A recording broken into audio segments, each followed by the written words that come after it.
So, good evening, everybody. Myself Abhilash Varade. मैं आपको आज कल आपका एक इंट्रोडक्टरी लेक्चर हो गया था, आज मैं थोड़ा उसमें कुछ एडिशनल पॉइंट्स बताने वाला हूँ और then we will start from the basic NCERT from of 6th standard. ठीक है. सब लोग ज्वाइन हो चुके हैं. देखिए फिर से एक बार रिपीट करता हूँ, कुछ भी अगर प्रॉब्लम आता है, टेक्निकल ग्लिचेस आते हैं तो सीधा मैंने 2 नंबर चैट पे यहाँ पे डाले हैं. अगर आपको किसी को लगता है कुछ डाउट है या फिर कुछ कनेक्शन प्रॉब्लम हो रहा है, डायरेक्टली आप उस नंबर पे कांटेक्ट करके अपना इशू रिजॉल्व कर लीजिएगा. और दूसरी बात, अपना खुद का माइक और दूसरा मतलब अपना वीडियो, ये दोनों भी चीज़ आप बंद करके रखिए. जब भी आपको थोड़ा भी डाउट आता है या फिर एकदम बेसिक सा भी डाउट आता है तो आप माइक अनम्यूट करके आप वहीं पे पूछ सकते हो. इधर दूसरा ऑप्शन आपके पास में है, देखिए चैट के यहाँ पे आपको हैंड रेज करने का एक ऑप्शन है. ठीक है.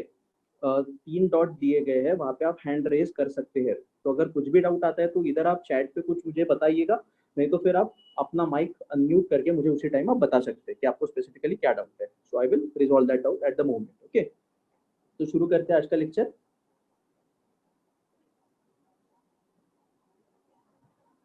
और दूसरी बात, स्क्रीन पे टच मत कीजिएगा. ठीक है, स्क्रीन पे कुछ लिखने की कोशिश मत कीजिएगा. मैंने वो फीचर एक्टिव रखा है क्योंकि कुछ भी डाउट आता है तो आपकी तरफ से आप इनपुट दे सकते हो. ठीक है. फिलहाल मुझे ही करने दीजिए, फिर एक बार लेक्चर शुरू होता है, फिर अगर आपको कुछ डाउट आता है then I will tell you. ठीक है, चलो लेक्चर को शुरुआत करते हैं. फर्स्ट ऑफ ऑल, कल सर ने आपको बहुत डिटेल में सिलेबस एक्सप्लेन कर दिया था कि बेसिकली यूपीएससी क्या एग्जाम है, कैसा है. फिर उसमें 3 स्टेप्स रहते, ये सब चीजों के बारे में सर ने आपको कल ही बहुत अच्छे से एलेबोरेट कर दिया था कि कितने मार्क्स रहते हैं and all this kind of technical tricks. आज मैं जनरलाइज चीजों के बारे में बात करने वाला हूँ. जनरलाइज चीजें मतलब क्या, जब हम लोग देखिए स्पेसिफिकली किसी भी एग्जाम का प्रिपरेशन करते हैं, भले वो यूपीएससी रहे, एसएससी रहे या फिर कोई भी गवर्नमेंट का एग्जाम रहे, तो इसमें प्रॉब्लम क्या आता है. इसमें प्रॉब्लम हमेशा एक चीज आती है कि हम लोग थोड़े थोड़े देखिए किसी का माइक चालू होगा तो प्लीज बंद करके रखिए. आयुष, तुम्हारा माइक चालू है. ठीक है. तो देखिए कभी भी कोई भी एग्जाम का प्रिपरेशन हम लोग करते हैं तो बहुत प्रॉब्लम्स तो बहुत आते हैं. उसमें का सबसे बड़ा जो एक प्रॉब्लम आता है कि सर हम लोग पढ़ाई तो कर रहे हैं पर हमको आउटपुट मिलेगा कि नहीं मिलेगा. मतलब बहुत सारे डाउट्स आते हैं. एक सेल्फ डाउट आता है. एक बहुत बार ऐसे हो जाता है कि प्रिपरेशन में एक हाई आता है, मतलब बहुत दिन तक ऐसा होता है कि हमारा प्रिपरेशन बहुत अच्छे ढंग से चलते रहता है. But after some time what happens कि अचानक से भाई लो आ जाता है. अब ये लो जब आता है तो ऐसा लगता है कि भाई मेरे से होगा कि नहीं होगा. मतलब क्या कि इंसान सेल्फ डाउट लेना शुरू कर देता है एग्जाम प्रिपरेशन के रिलेटेड. अब ये ध्यान में रखिए स्पेसिफिकली कि एग्जाम ये जो प्लान की है, एक्सक्यूज मी,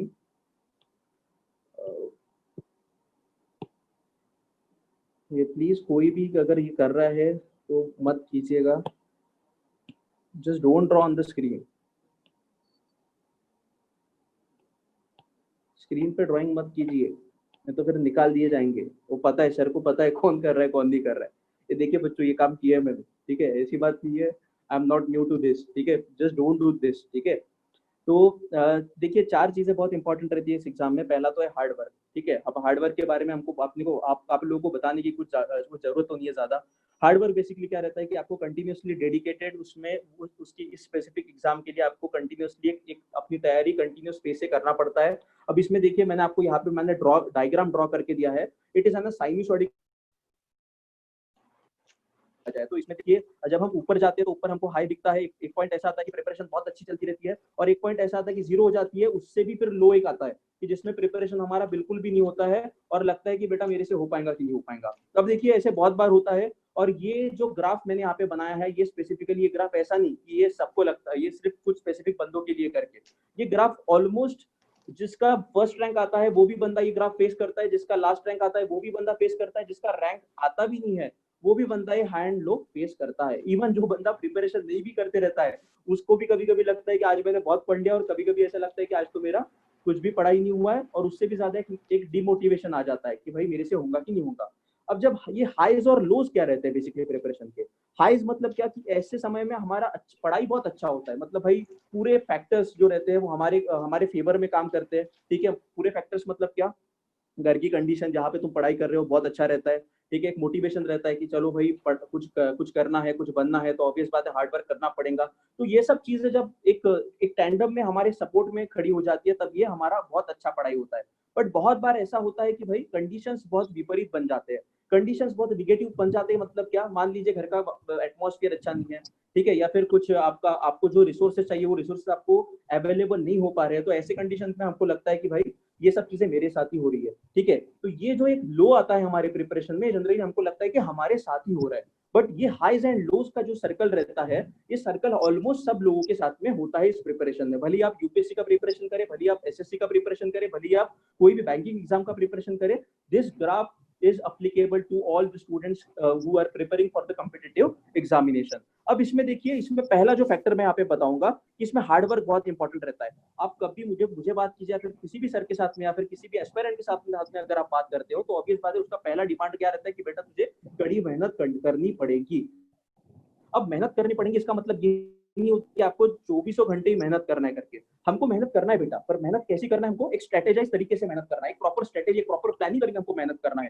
तो ताकि अगर ऐसी मेहनत हम लोग करते हैं, इसको ही हम लोग स्मार्ट वर्क कहते हैं, ठीक है। हार्ड वर्क के साथ में जब स्मार्ट वर्क मिलता है, तब जाके हमारा असली जो टारगेट है वो अचीव हो सकता है। सेकंड जो फैक्टर आता है दैट इज कंसिस्टेंसी। देखिए यूपीएससी एग्जाम ऐसी है कि इसमें कंसिस्टेंसी आपको बनाए रखना बहुत आवश्यक है। कंसिस्टेंसी मतलब क्या, कि मान लीजिए आपने आज से अगर यूपीएससी का प्रिपरेशन आप शुरू करते हैं, आपने आज डिसाइड किया कि सर ठीक है सर, मैं 4 घंटे आज से मैं पढ़ाई करूंगा, पर बहुत बार ऐसा होता है कि मान लीजिए आपने आज 4 घंटा पढ़ाई किया, आप कल 2 घंटे पे आ रहे हो, फिर तीसरे दिन आप 1 घंटे पे आ रहे हो, फिर चौथे दिन क्या होता है, चौथे दिन ये 4 घंटे का लिमिट एक्सीड करके आप 10 घंटा पढ़ाई कर लेते हो। अब ये क्या है बेटा, इसमें हमारा कंसिस्टेंसी मेंटेन नहीं रख पा रहा है, ठीक है। जब भी हमारा कंसिस्टेंसी मेंटेन नहीं रह रहा है, ऐसे कंडीशन में क्या होता है, ऐसे कंडीशन में आउटपुट भी हमको आने के चांसेस बहुत कम रहते हैं। इसका मतलब क्या, कि मान लीजिए अगर आप आज से डिसाइड करते हैं कि सर मैं 1 महीने के लिए अपना 6 घंटा डेली बेसिस पे मैं कुछ भी करूंगा, but I will study for 6 hours, तो that consistency you have to maintain irrespective of what you are doing in your other works. मतलब आपको अगर कॉलेज में कुछ काम है, आपको घर पे कुछ काम है, या आपका पर्सनल काम हो गया, पर अगर आप यूपीएससी का पढ़ाई कर रहे हो, अगर आप डिसाइड करते हो कि नहीं sir, along with the college I will manage my time and I will study for 4 to 6 hours, then that time limit should be maintain, ठीक है। ऐसा नहीं होना चाहिए एक दिन कुछ कम हो रहा है, एक दिन कुछ ज्यादा हो रहा है। तो सेकंड फैक्टर कंसिस्टेंसी इस एग्जाम में बहुत इंपॉर्टेंट रोल प्ले करती है। अमीषा मिश्रा, आपका माइक चालू है, आप बंद कर दीजिएगा।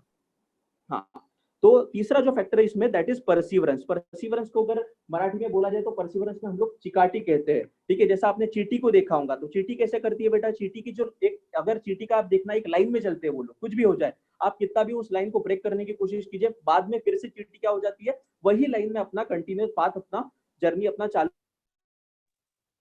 तो ये क्या होता है, इसको परसिवरेंस देते हैं। अब ये परसिवरेंस हमको इस प्रिपरेशन में लाना पड़ता है, इर्रेस्पेक्टिव ऑफ एनी कंडीशन। हमको जब तक हम लोग परसिवरेंस नहीं लाएंगे, ऑब्वियस बात है हमारा रिजल्ट आएगा कि नहीं आएगा इसकी गारंटी कोई नहीं दे सकता है। तो ऑब्वियस बात है, along with hard work and consistency, perseverance should be there, ठीक है। हमको एक चीज के पीछे लगना पड़ेगा। हमको अगर पोस्ट निकालनी है, हमको हमारे दिमाग में देखिए, हम लोग सपने बहुत बड़े बड़े देख लेते हैं। अब बड़े बड़े मतलब क्या, for example looking towards the current situation, हम लोग जब देखिए UPSC exam is all about dynamic nature, ठीक है। अभी जो डायनामिक नेचर मतलब क्या, कि जो भी हमारे सोसाइटी में जो भी चीजें होती है, उसी से रिलेटेड क्वेश्चन हमको इस एग्जाम में आते हैं।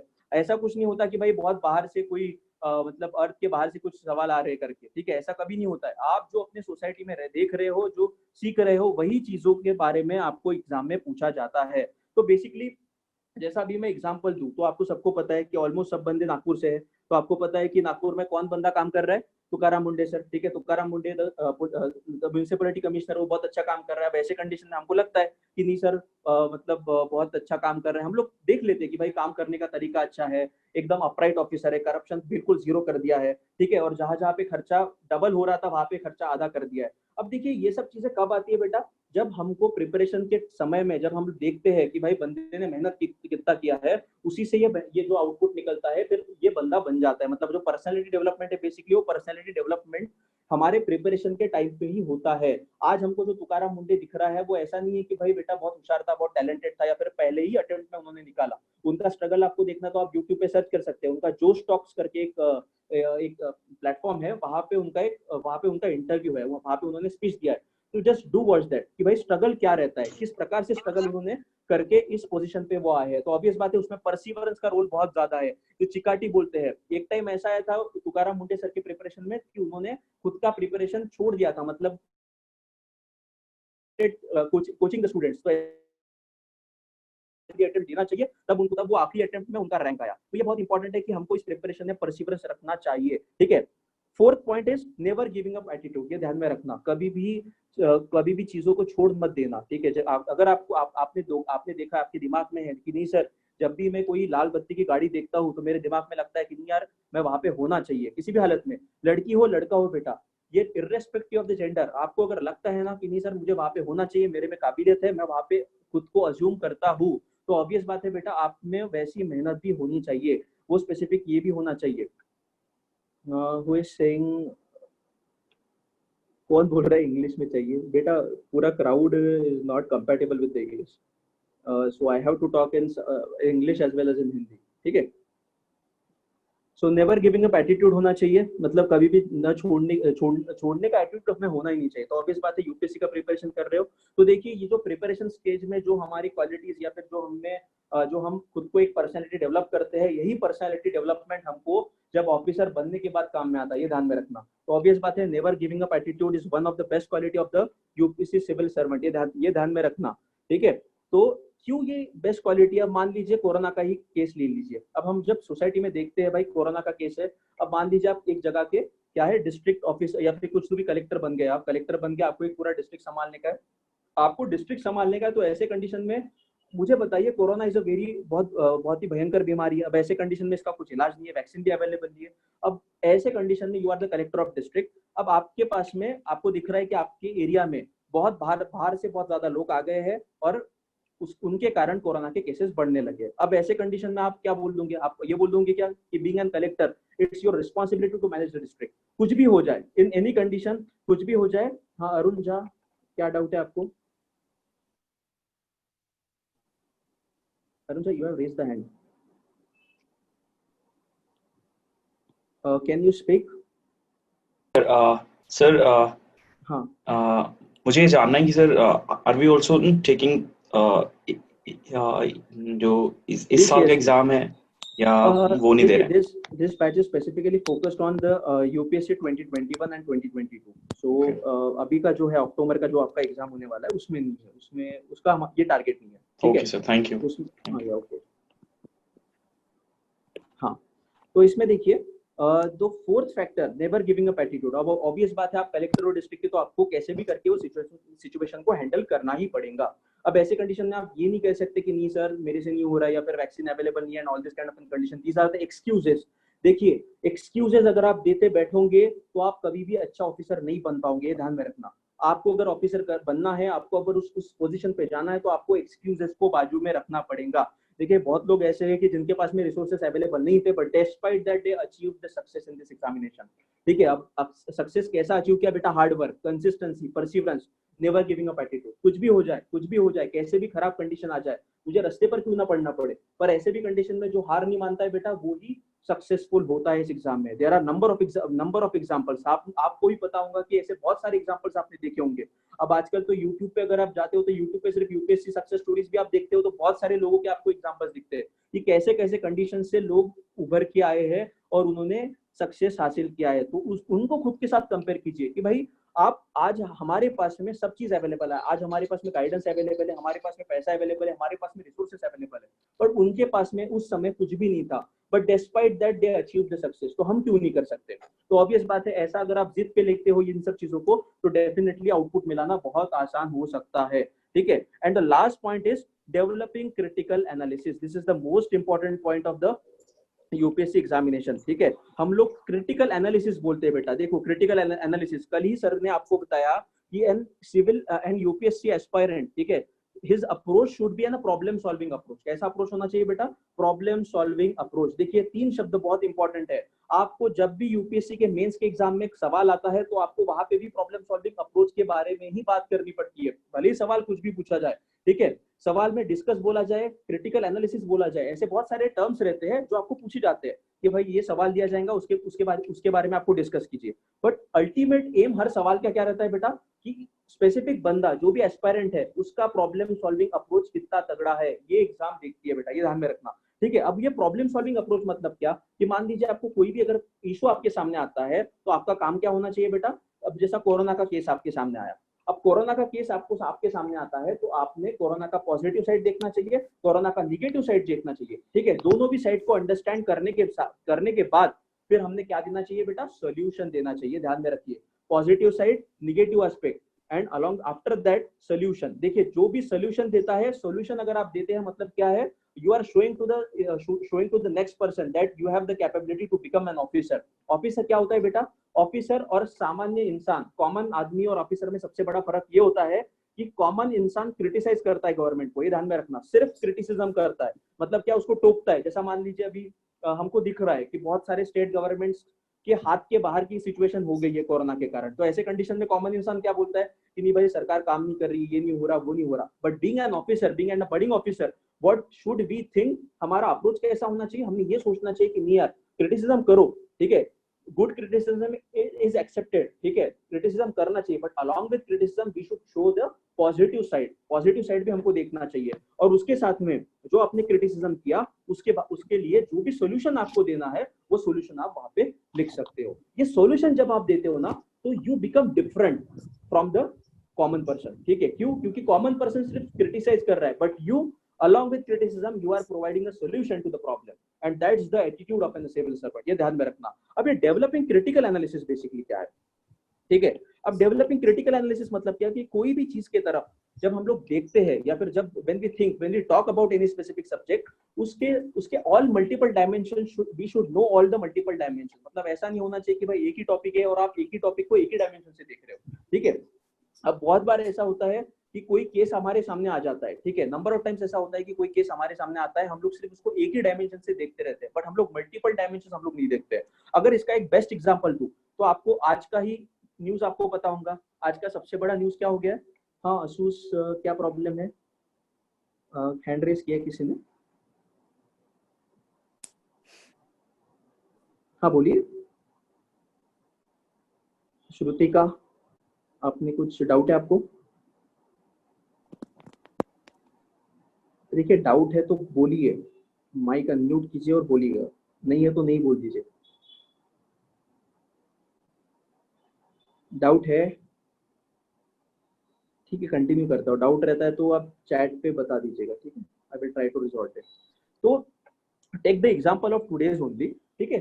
आज क्या हो गया बेटा, आज आपको पता है कि इंडिया और नेपाल में बहुत गर्मा गर्मी चल रही है, ठीक है, मतलब जो relations are not in a good mood, ठीक है। अब उसका स्पेसिफिकली एक कारण क्या है, आपको ये पता है कि कारण क्या है, द मेन कारण between the main issue between India and China is border dispute. ये आपको पता होगा। जो बॉर्डर का इलाका है, चाइना बोलता है कि भाई लद्दाख हमारा है और इंडिया बोलता है कि नहीं भाई हमारा है। अब इंडिया का position is straight forward, India बोलता है कि भाई पहले भी हमारे अंदर में था और अभी भी हमारे अंदर में ही रहेगा। पर चाइना क्या बोलता है, चाइना बोलता है भी कि भाई लद्दाख भी हमारा है, अरुणाचल प्रदेश भी हमारा है, मतलब जो भी बॉर्डर के स्टेट्स है वहां पे हमारे झगड़े चल रहे हैं चाइना के साथ में, ठीक है। अब ऐसे कंडीशन में आपको पता है कि आज सुबह क्या हो गया बेटा, आज सुबह का ही न्यूज है कि आज सुबह चाइना और इंडियन सोल्जर्स जो थे वहां पे लद्दाख के रीजन में क्या हो गया, इन दोनों में भिड़त हो गई, मतलब इनमें थोड़ा टकराव हो गया और ऐसे कंडीशन में कुछ जवान चाइना के मारे गए और कुछ जवान इंडिया के मारे गए। अब ऐसे कंडीशन में बीइंग ए नॉर्मल पर्सन, अगर मैं एक इंडिविजुअल रहता हूँ या फिर एक में कॉमन पर्सन रहता हूँ तो मैं क्या करूंगा, मैं सीधे सीधे मोदी जी को क्रिटिसिज्म कर दूंगा, मैं सेंट्रल गवर्नमेंट को क्रिटिसाइज कर दूंगा, मैं आर्मी को क्रिटिसाइज कर दूंगा, मैं जो भी वहां का एस्टेब्लिशमेंट है लोकल एडमिनिस्ट्रेशन उसको भी मैं क्रिटिसाइज कर दूंगा। अब ये हो गया एक लेमैन अप्रोच। लेमैन अप्रोच मतलब क्या है, जो कॉमन इंसान सोचता है वो उसका अप्रोच हो गया। अब ये सिर्फ मैं एक एंगल से देख रहा हूँ, और वो एंगल कौन सा है, सिर्फ भाई कि मतलब इन लोगों ने अच्छे से मैनेज नहीं किया, पर किसने, सेंट्रल गवर्नमेंट ने हो गया या फिर आर्मी ने हो गया या फिर वो लोकल एडमिनिस्ट्रेशन ने हो गया, इन्होंने बराबर हैंडल नहीं किया। पर दूसरा एंगल क्या हो सकता है, दूसरा एंगल ये हो सकता है कि बेटा वहां पे जहाँ पे ये दोनों भी सोल्जर दोनों कंट्रीज के सोल्जर सामने सामने खड़े हैं, वहां पे स्पेसिफिकली जोग्राफिकल टेरेन कैसा है, ठीक है, बहुत ही मतलब वहां पे जो जोग्राफिकल जो टेरेन है वहां का, वो ऐसा टेरेन है कि वहां पे ह्यूमन एग्जिस्टेंस निग्लिजिबल है, बहुत कम है। और ऐसे कंडीशन में वहां पे पेट्रोलिंग करना, मतलब जो सोल्जर्स देखने जाते हैं कि भाई हमारा बॉर्डर सिक्योर है कि नहीं है, तो उसको पेट्रोलिंग कहते हैं, तो पेट्रोलिंग करना भी बहुत मुश्किल जाता है, ठीक है। तीसरी बात, बॉर्डर डिमार्केट नहीं है। डिमार्केट मतलब क्या, कि दोनों कंट्रीज के बीच में जो बॉर्डर का एरिया है ना, वो बॉर्डर का एरिया प्रॉपरली ऐसा फेंसिंग नहीं किया गया है। फेंसिंग मतलब क्या, कि वहां पे प्रॉपर बाउंड्री वॉल नहीं बनाई गई है। तो ऐसे कंडीशन में बहुत बार ऐसा होता है कि इंडियन सोल्जर चाइना में चले जाते हैं और चाइनीज सोल्जर इंडिया में चले जाते हैं, ठीक है। और उसके साथ में हमको ये भी देखना पड़ेगा कि जो बॉर्डर का डिस्प्यूट है स्पेसिफिकली, ठीक है, तो चाइना का ये आदत रहा है, चाइना कुछ अभी पहली बार नहीं कर रहा है, ऐसा नहीं कि भाई मोदी गवर्नमेंट है इसीलिए वो कर रहा है करके, या फिर अभी का जो सिचुएशन है सब चाइना को मतलब पॉइंट आउट कर रहे हैं कि तुम्हारे कारण कोरोना पूरे दुनिया में फैला हुआ है, इसके कारण ऐसा हो रहा है।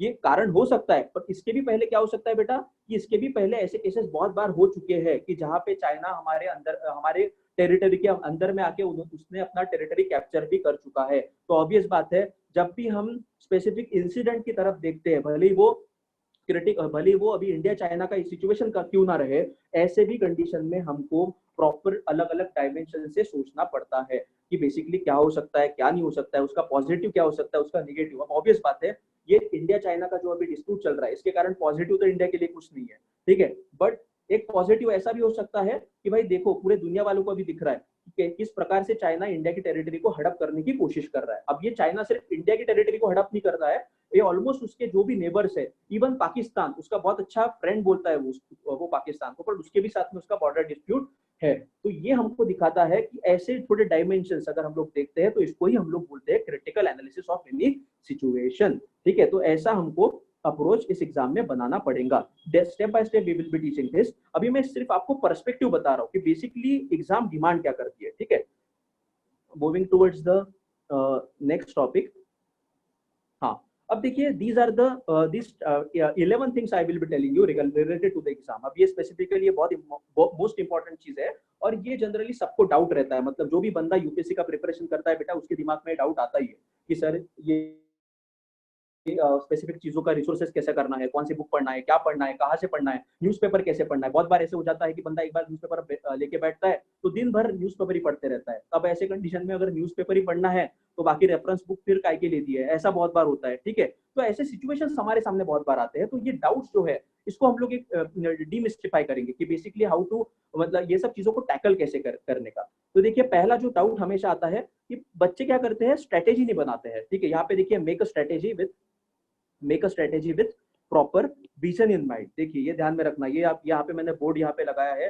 दिस बोर्ड स्पेसिफिकली नोटिफाई करता है कि अगर आप विदाउट विजन, विदाउट स्ट्रेटेजी, अगर आप ये बोर्ड को, ये डार्ट बोर्ड को अगर हिट करने की कोशिश करोगे तो आपका एरो क्या होगा बेटा, वो जहां जो टारगेट आपका है वो टारगेट पे न जाते हुए आपका एरो इधर उधर भटक सकता है। और बेसिकली ये फिगर ये सिग्निफाई करती है। तो ऐसे कंडीशन में यूपीएससी एग्जाम अगर आपको क्रॉस करना है, या फिर यूपीएससी एग्जाम में आपको वो हासिल करना है, भले ये यूपीएससी रहे या फिर किसी भी प्रकार का एग्जाम रहे, इसके लिए आपको पहला क्या करना पड़ता है, आपको स्ट्रेटेजी बनानी पड़ती है। पर स्ट्रेटेजी किसके लिए बनानी है, उसके लिए हमारा विजन भी क्लियर होना चाहिए, ध्यान में रखना। मतलब क्या, कि if you want to make a strategy तो उसके लिए हमारा विजन क्लियर होना चाहिए। अब विजन मतलब क्या, इसमें देखिए, विजन मतलब बहुत बार ऐसा होता है कि बच्चा यहाँ पे आता है, बच्चा बोलता है कि सर मुझे एक साल में एग्जाम क्रैक करना है, ठीक है। ऑलमोस्ट आप जो भी लोग यहाँ पे अटेंड कर रहे हो उसमें से मोस्ट ऑफ द बंदों को ये लगता है कि सर मेरा पहला अटेम्प्ट में एग्जाम निकलना चाहिए। बट पहले अटेम्प्ट में एग्जाम निकलना चाहिए, ये डिमांड बेटा ऑलमोस्ट हर एक एस्पायरेंट का रहता है। जो भी नया एस्पायरेंट यूपीएससी प्रिपरेशन के लिए आता है, उसको हर एक को लगता है कि मेरा क्या होना चाहिए, मेरा पहला अटेम्प्ट में सिलेक्शन होना चाहिए। But when we talk about selection, मतलब हमको लगता है कि हमारा सिलेक्शन पहले अटेम्प्ट में होना चाहिए। तो ऐसे कंडीशन में क्या होना चाहिए बेटा, प्रॉपर स्ट्रेटेजी, प्रॉपर प्लानिंग हमारी होनी चाहिए। अगर प्रॉपर, देखिए वॉइस का प्रॉब्लम हो रहा है क्या, आप थोड़ा कनेक्शन में आइए, हमारे तरफ से net connectivity is good. Voice का प्रॉब्लम हो रहा है, एक बार फिर से आप अपना कनेक्शन कर दीजिएगा। आप अपना एक काम कीजिए, आपको जो नंबर मैंने दिए ना, वो नंबर पे आप कांटेक्ट कीजिएगा जिसको वॉइस का प्रॉब्लम आ रहा है, ठीक है। उन्होंने जो नंबर मैंने चैट में दिए है उस पर आप कांटेक्ट कीजिएगा। शायद से आपका, एक मिनट, देखिए बाकी लोगों को क्लियर सुनाई आ रहा है क्या हमारा आवाज? आवाज आवाज आ रहा है ना क्लियर? देखिए, जिनको भी आवाज नहीं आ रहा है ना, एटलीस्ट अपना कनेक्शन रिकनेक्शन करके देखिए, या फिर जो नंबर मैंने बोले उस पर आप कांटेक्ट कर सकते हैं, ठीक है। नहीं तो फिर ये जो लेक्चर है इसका, ये लेक्चर में रिकॉर्ड हम लोग कर रहे हैं, तो ये रिकॉर्डेड लेक्चर भी आपको प्रोवाइड किया जाएगा। जस्ट आप कांटेक्ट करके देख लीजिए एक बार, ठीक है, सर के साथ। He will resolve your issue, okay. So तो पहली बात, जो स्ट्रेटेजी के बारे में हम लोग बात कर रहे हैं कि make a strategy with a proper vision in mind. अब इसमें देखिए, कि ऑलमोस्ट ऐसा बहुत बार होता है कि आपको अगर प्रॉपर अगर जो रिजल्ट चाहिए, मैं अगर कह रहा हूँ कि आपको बहुत बहुत लोगों को ऐसा लगता है कि फर्स्ट अटेम्प्ट में सर मेरा निकलना चाहिए, फर्स्ट अटेम्प्ट में मेरा एग्जाम होना चाहिए, मुझे आईएएस ही मिलना चाहिए, बहुत लोगों का ड्रीम रहता है। अब ऐसा ये ड्रीम आप लोगों का नहीं है, ये ड्रीम ऑलमोस्ट 70 to 80% बंदे जो यूपीएससी प्रिपरेशन में आते हैं उनका ऑलमोस्ट ये ड्रीम रहता है कि सर मेरा पहला अटेम्प्ट मुझे आईएएस ही बनना है। पर देखिए वो ड्रीम अगर हमको हासिल करना है तो ऑब्वियस बात है हमको अभी से क्या करना पड़ेगा, हमको अभी से प्रॉपर प्लानिंग करना पड़ेगा, प्रॉपर स्ट्रेटेजी बनाना पड़ेगा। अब ये स्ट्रेटेजी मतलब कैसा कि भाई दिन का प्लानिंग करना पड़ेगा, फिर वीकली प्लानिंग करना पड़ेगा, फिर मंथली प्लानिंग करना पड़ेगा, स्टेप बाय स्टेप प्लानिंग करना। ठीक है, ऐसा नहीं कि पूरा साल भर का प्लानिंग एक साथ में करना। ठीक है, ऐसा बिल्कुल मत कीजिए। देखिए प्लानिंग में बहुत बार ऐसा होता है कि जो भी हम लोग प्लान करते हैं वो 100% वैसा इम्प्लीमेंट नहीं होता है। और किसी भी बंदे का रैंक 1 से आप बात कर लीजिए या फिर रैंक 1000 से बात कर लीजिए, किसी भी जो भी बंदा सिलेक्ट होता है उनका 100% प्लानिंग इंप्लीमेंट नहीं होता है।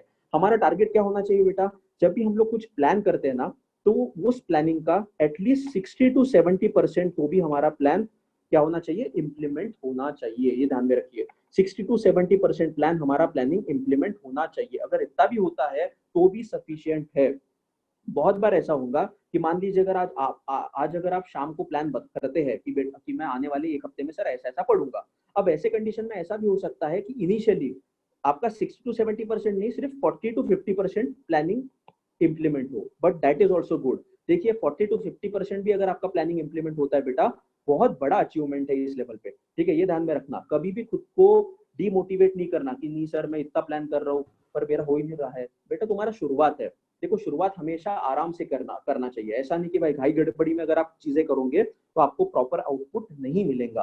तो इसीलिए आप स्ट्रेटेजी बनाइए, और स्ट्रेटेजी अभी से थोड़ा शॉर्ट ड्यूरेशन का बनाइए। मतलब एक हफ्ते का स्ट्रेटेजी भी अगर आपने शुरुआत के फेज में बनाया तो भी चलेगा। तो ये एक हफ्ते का स्ट्रेटेजी आप इंप्लीमेंट करके देखिए और उसमें देखिए कि मैं कितना सक्सेसफुल हो रहा हूँ। मतलब ये 40 to 50% मेरा रेशो अगर रेशो आता है तो समझ लीजिएगा कि आपने जो स्ट्रेटेजी बनाई है वो स्ट्रेटेजी क्या है बेटा, वो स्ट्रेटेजी सही है। अगर इनकेस ऐसा होता है इससे कम अगर आपका मतलब 40 to 50% से कम अगर आपका रेशो आता है या फिर तो समझिएगा कि स्ट्रेटेजी में कुछ ना कुछ प्रॉब्लम है। तो ऐसे कंडीशन में आपको क्या करना पड़ेगा, ऐसे कंडीशन में आपको फिर से वो स्पेसिफिक चीज के पीछे मतलब स्ट्रेटेजी बनानी पड़ेगी और देखना पड़ेगा कि कौन सी स्ट्रेटेजी मुझे सूट करती है। ठीक है, अब ये बहुत इंपॉर्टेंट चीज है। और इसके लिए क्या क्लियर होना चाहिए बेटा, प्रॉपर स्ट्रेटेजी के लिए विजन, हमारे दिमाग में विजन होना बहुत आवश्यक है।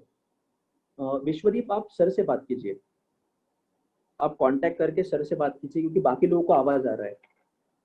नहीं तो फिर आप डिस्कनेक्ट करके एक बार ज्वाइन कर सकते हैं। देखिए this is not from our side, this problem is not from our side, so it's from your side. Basically ये नेट कनेक्शन के कारण हो रहा है। आप विश्वजीत अपना वीडियो बंद करके एक बार फिर से कांटेक्ट करके देख लीजिए।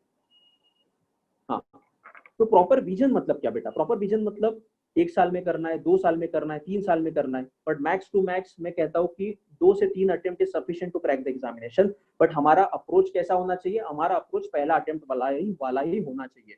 देखिए एक ग्राउंड रहता है बेटा, आप अगर ग्राउंड पे कहाँ पे भी रहते हो ना और आपको पता है कि सर मुझे दौड़ना है, मतलब मुझे जंप करना है, तो ऑब्वियस बात है आप गिरोगे पर आप बच जाओगे। ठीक है, पर वही आपको पता है कि भाई 2 टोक है, मतलब 2 माउंटेन्स है और आपको एक माउंटेन से दूसरे माउंटेन पे जाना है, तो ऐसे कंडीशन में मतलब बहुत पास है और उसके लिए आपको जंप करना पड़ रहा है, पर नीचे बहुत बड़ी खाई है। तो क्या होगा बेटा, ऑब्वियस बात है हम लोग जब भी वो जंप करेंगे तो ऐसे कंडीशन में हमको पता है कि बेटा थोड़ी भी अगर मैं गलती करता हूँ तो शायद से मेरी जान जा सकती है। इसको बोलते हैं लिविंग ऑन द एज। क्या बोलते हैं इसको, लिविंग ऑन द एज। मतलब क्या, जब भी हम लोग एज पे रह के प्रिपरेशन करते हैं, जब भी हम लोग एज पे रह के प्रिपरेशन करते हैं उस टाइम पे हमारे पूरे एफर्ट्स हम लोग दे देते हैं। मतलब जैसे जैसे मैं आपको अंसार शेख का सुनाऊंगा। Ansar Shaikh became the IAS officer at the age of 21। He became the IAS officer at the age of 21। अब ऐसे कंडीशन में अंसार शेख की कंडीशन बहुत खराब थी, बहुत खराब, मतलब ऐसी कंडीशन थी कि उनको रहने के लिए जगह नहीं थी। ठीक है, बिकॉज ही वॉज मुस्लिम, तो बहुत सारे फैमिलीज पुणे में उनको रूम अलॉट नहीं करते थे, तो नाम बदल के उनको रहना पड़ा। सेकंड कंडीशन, घर की हालत ऐसी थी कि 2 वक्त का जो रोटी है वो भी उनको प्रॉपरली उनकी फैमिली को नहीं मिल रहा था। उनके पापा जो थे वो ऑटो चलाते थे। अब ऐसे कंडीशन में उनको जो उनका पहला अटेम्प्ट था वो पहला अटेम्प्ट ही उनका लास्ट अटेम्प्ट था, उनको पता था, क्योंकि उनके फैमिली ने उनको पहले इंटीमेट कर दिया था कि जैसा ही तेरा ग्रेजुएशन खत्म होता है तो तुझे सीधा घर पे आना पड़ेगा। ऐसे कंडीशन में अंसार शेख को पता था कि भाई मेरा आखिरी अटेम्प्ट यही रहने वाला है, अगर मैं इस अटेम्प्ट में अपना पूरा 100% डेडिकेट नहीं करता हूँ तो शायद से मैं कभी जिंदगी में ऑफिसर नहीं बन पाऊंगा। तो ऐसे कंडीशन में ऐसा जो कंडीशन आता है आप पे कि जिसमें आपका डू और डाई अटेम्प्ट रहता है बेटा, ऐसे ही कंडीशन में आपका एग्जाम निकलता है, ये ध्यान में रखिए। पहले भले ही वो पहला अटेम्प्ट रहे, भले ही वो दूसरा रहे, भले ही वो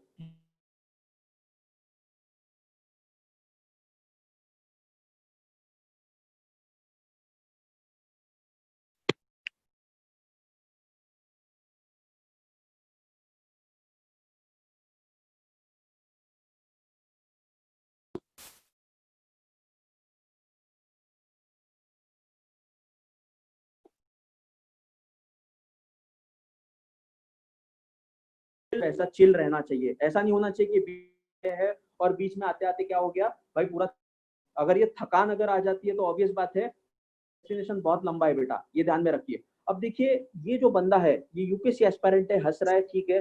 अब ऐसे कंडीशन में जब हमको हिमालय को अगर कॉन्कर करना है तो ऐसे कंडीशन में क्या होता है बेटा, Himalaya is a far ahead, मतलब बहुत दूर है हमसे, तो ये हिमालय दूर है पर इसको हमको कॉन्कर करना है। तो ऑब्वियस बात है हम अगर, इसका माइक चालू है प्लीज बंद करके रखो।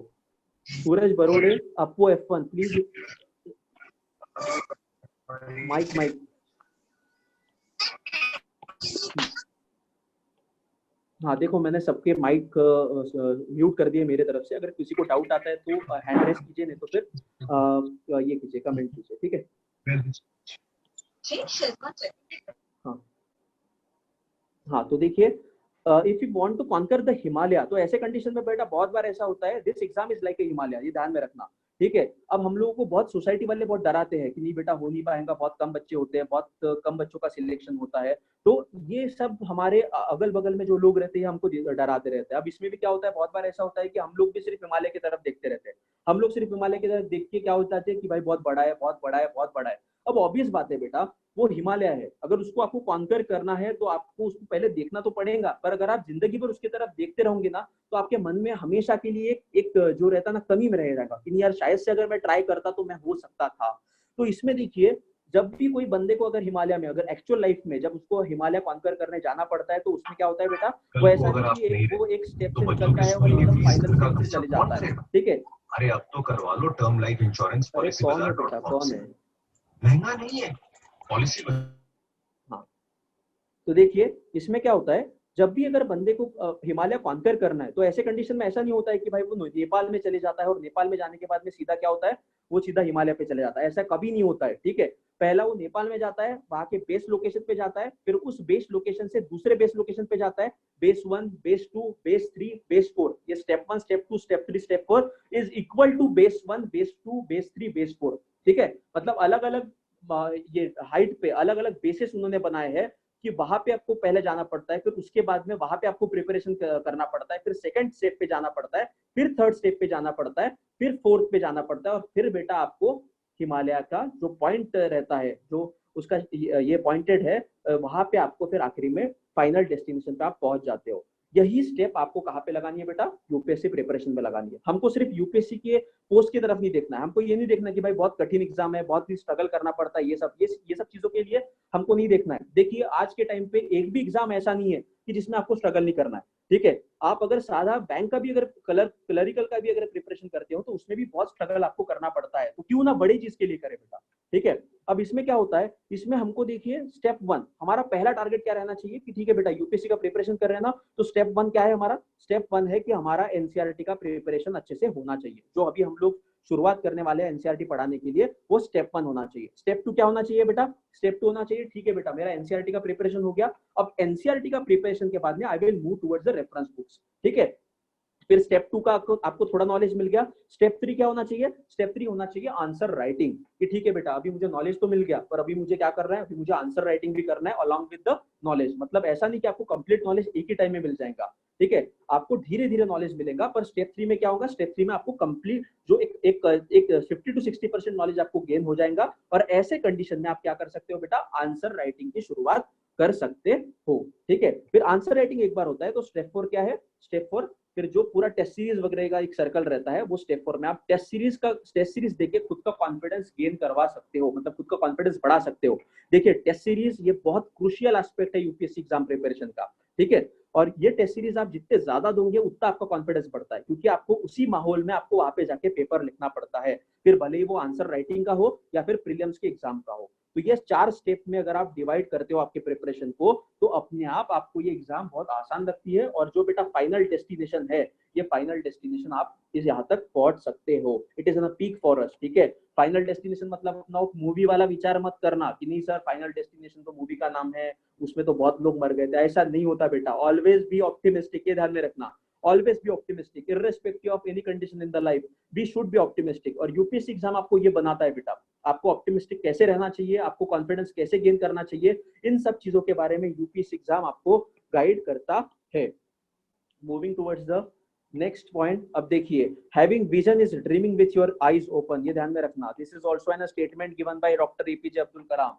सपना ऐसा होना चाहिए कि वो तुमको सोने ना दे। ऐसा नहीं कि सोते वक्त बहुत बहुत सपने आते हैं बेटा, ठीक है, सबको पता है, ठीक है, वो सपने अच्छे भी रहते हैं, सपने बुरे भी रहते हैं।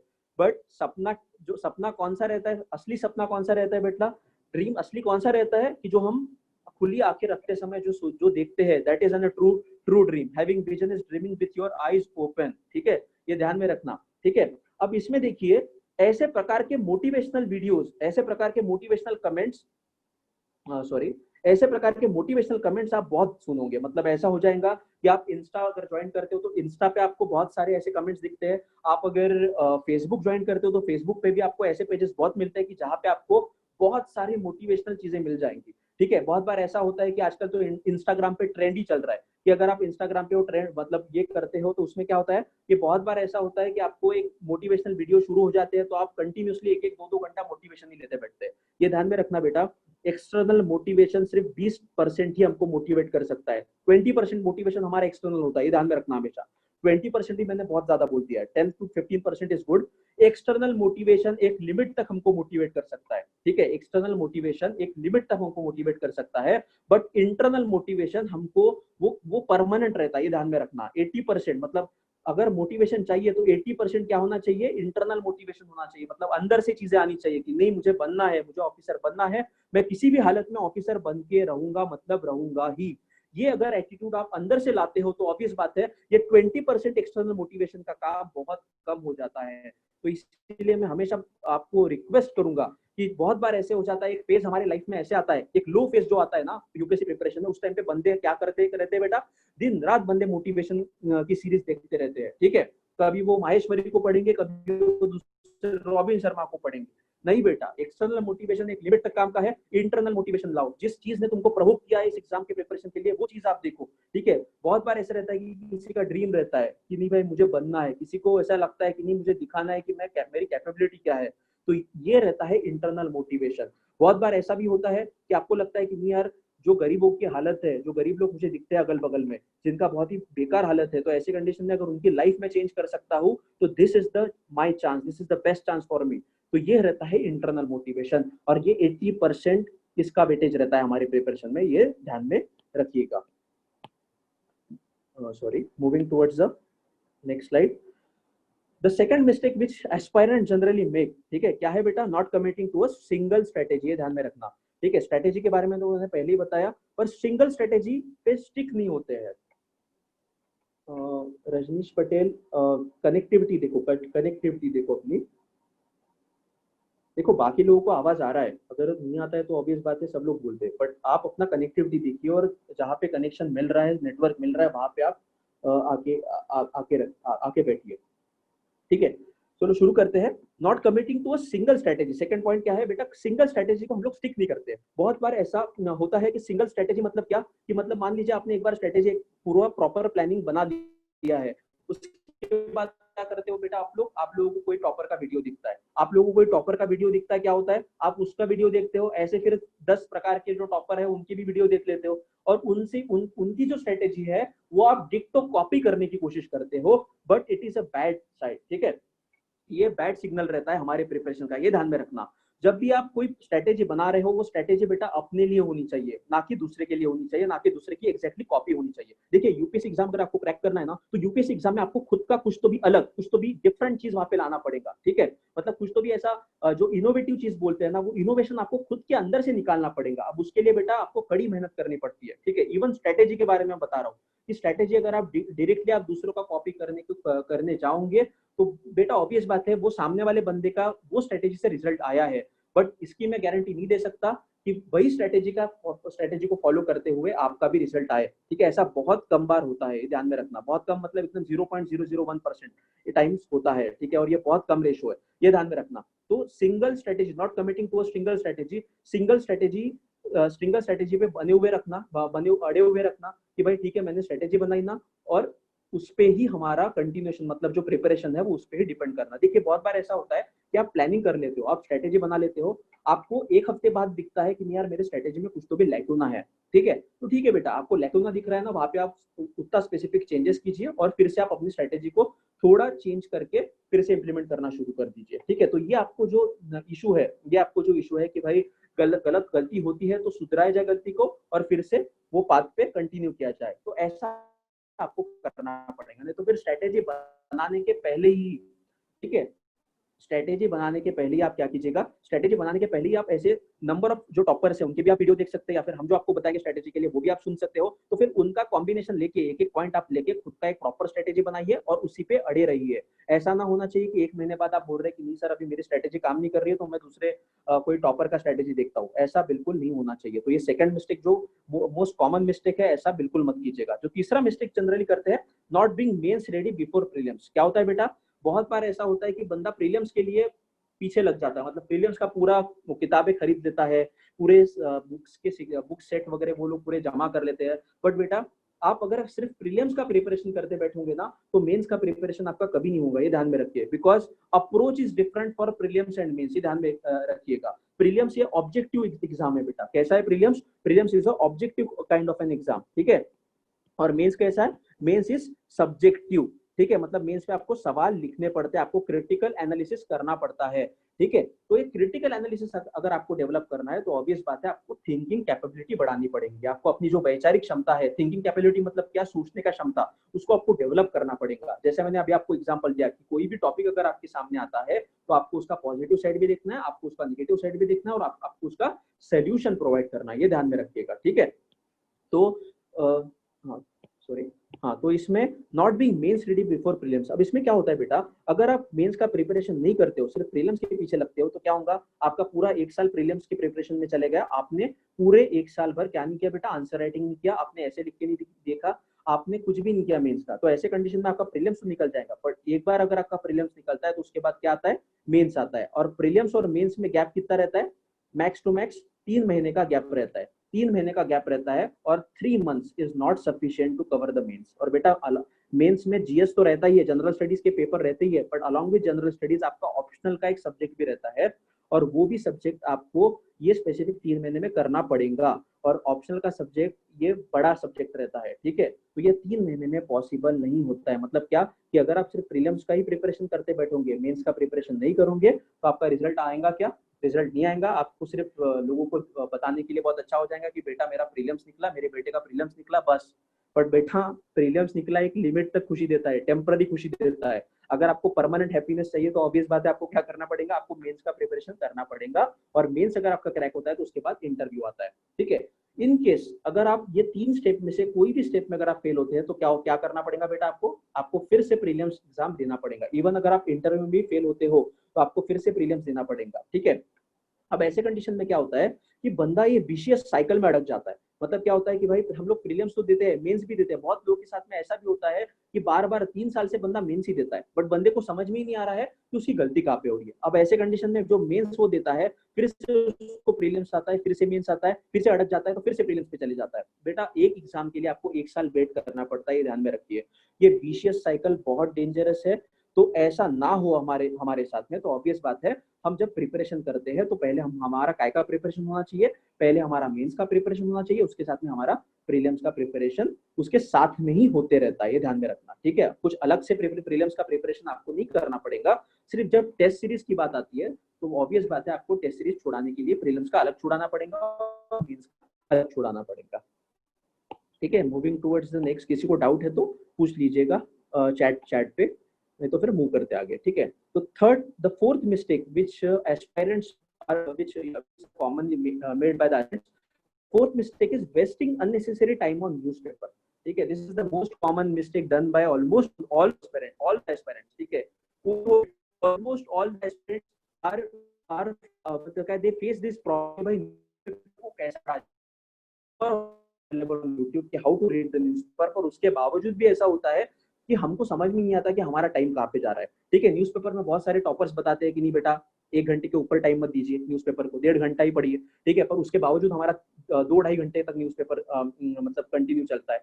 तो ये अननेसेसरी जो टाइमिंग है न्यूज़पेपर पे, ये देना कम कर दीजिए। मतलब क्या कि हमको लिमिट करना पड़ेगा कि न्यूज़पेपर कितना टाइम पढ़ना है, इसका लिमिटेशन हमको पता होना चाहिए। मतलब limit the time of newspaper reading. Generally क्या होता है कि जब आप शुरुआत करते हो तो शुरुआत में आपको ऑब्वियस बात है किसी भी जिस चीज को हम लोग शुरुआत करेंगे तो हम लोग को टाइम ज्यादा लगेगा। तो ऐसे कंडीशन में होता है कि मान लीजिए 3 से 4 घंटा हमको शुरुआत के दौर में हमको न्यूज़पेपर पढ़ने को लगता है, बट यही टाइम हमको आफ्टर 1.5 मंथ, 1 या फिर 2 महीने के बाद यही टाइम हमारा कितना होना चाहिए, 1.5 आवर, मतलब आधे से भी कम हमारा टाइम हमको करना पड़ता है। ठीक है, तो 1.5 आवर में अच्छे से न्यूज़पेपर रीडिंग हो जाती है। इतना ही समय हम मैक्स टू मैक्स, इतना ही समय हमको 1 से 2 महीने के बाद में, प्रिपरेशन शुरू करने के बाद में 2 महीने के बाद में 1.5 महीने तक हमारा न्यूज़पेपर आना चाहिए। ठीक है, तो लिमिट द टाइम। दूसरा, हमको कौन से न्यूज़पेपर पढ़ने हैं बेटा, द हिंदू और इंडियन एक्सप्रेस, इन दोनों के अलावा कोई भी न्यूज़पेपर यूपीएससी प्रिपरेशन के लिए काम का नहीं है। ठीक है, ये चीज आपको पता है, बट उसके बाद में इसीलिए बता रहा हूँ कि बहुत बार ऐसा होता है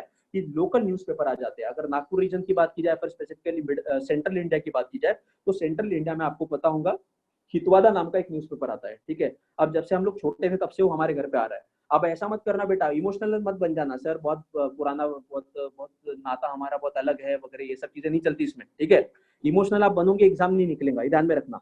हमको पेपर कौन सा चाहिए, हिंदू और इंडियन एक्सप्रेस, इन दोनों में से एक ही न्यूज़पेपर पढ़ना। दोनों भी न्यूज़पेपर पढ़ने की कोशिश मत कीजिएगा। ठीक है, शुरुआत है, हमको शुरुआत आराम, इवन शुरुआत के दौर पे और एंडिंग में भी इन दोनों में से एक ही न्यूज़पेपर भी पढ़ा तो भी सफिशिएंट है।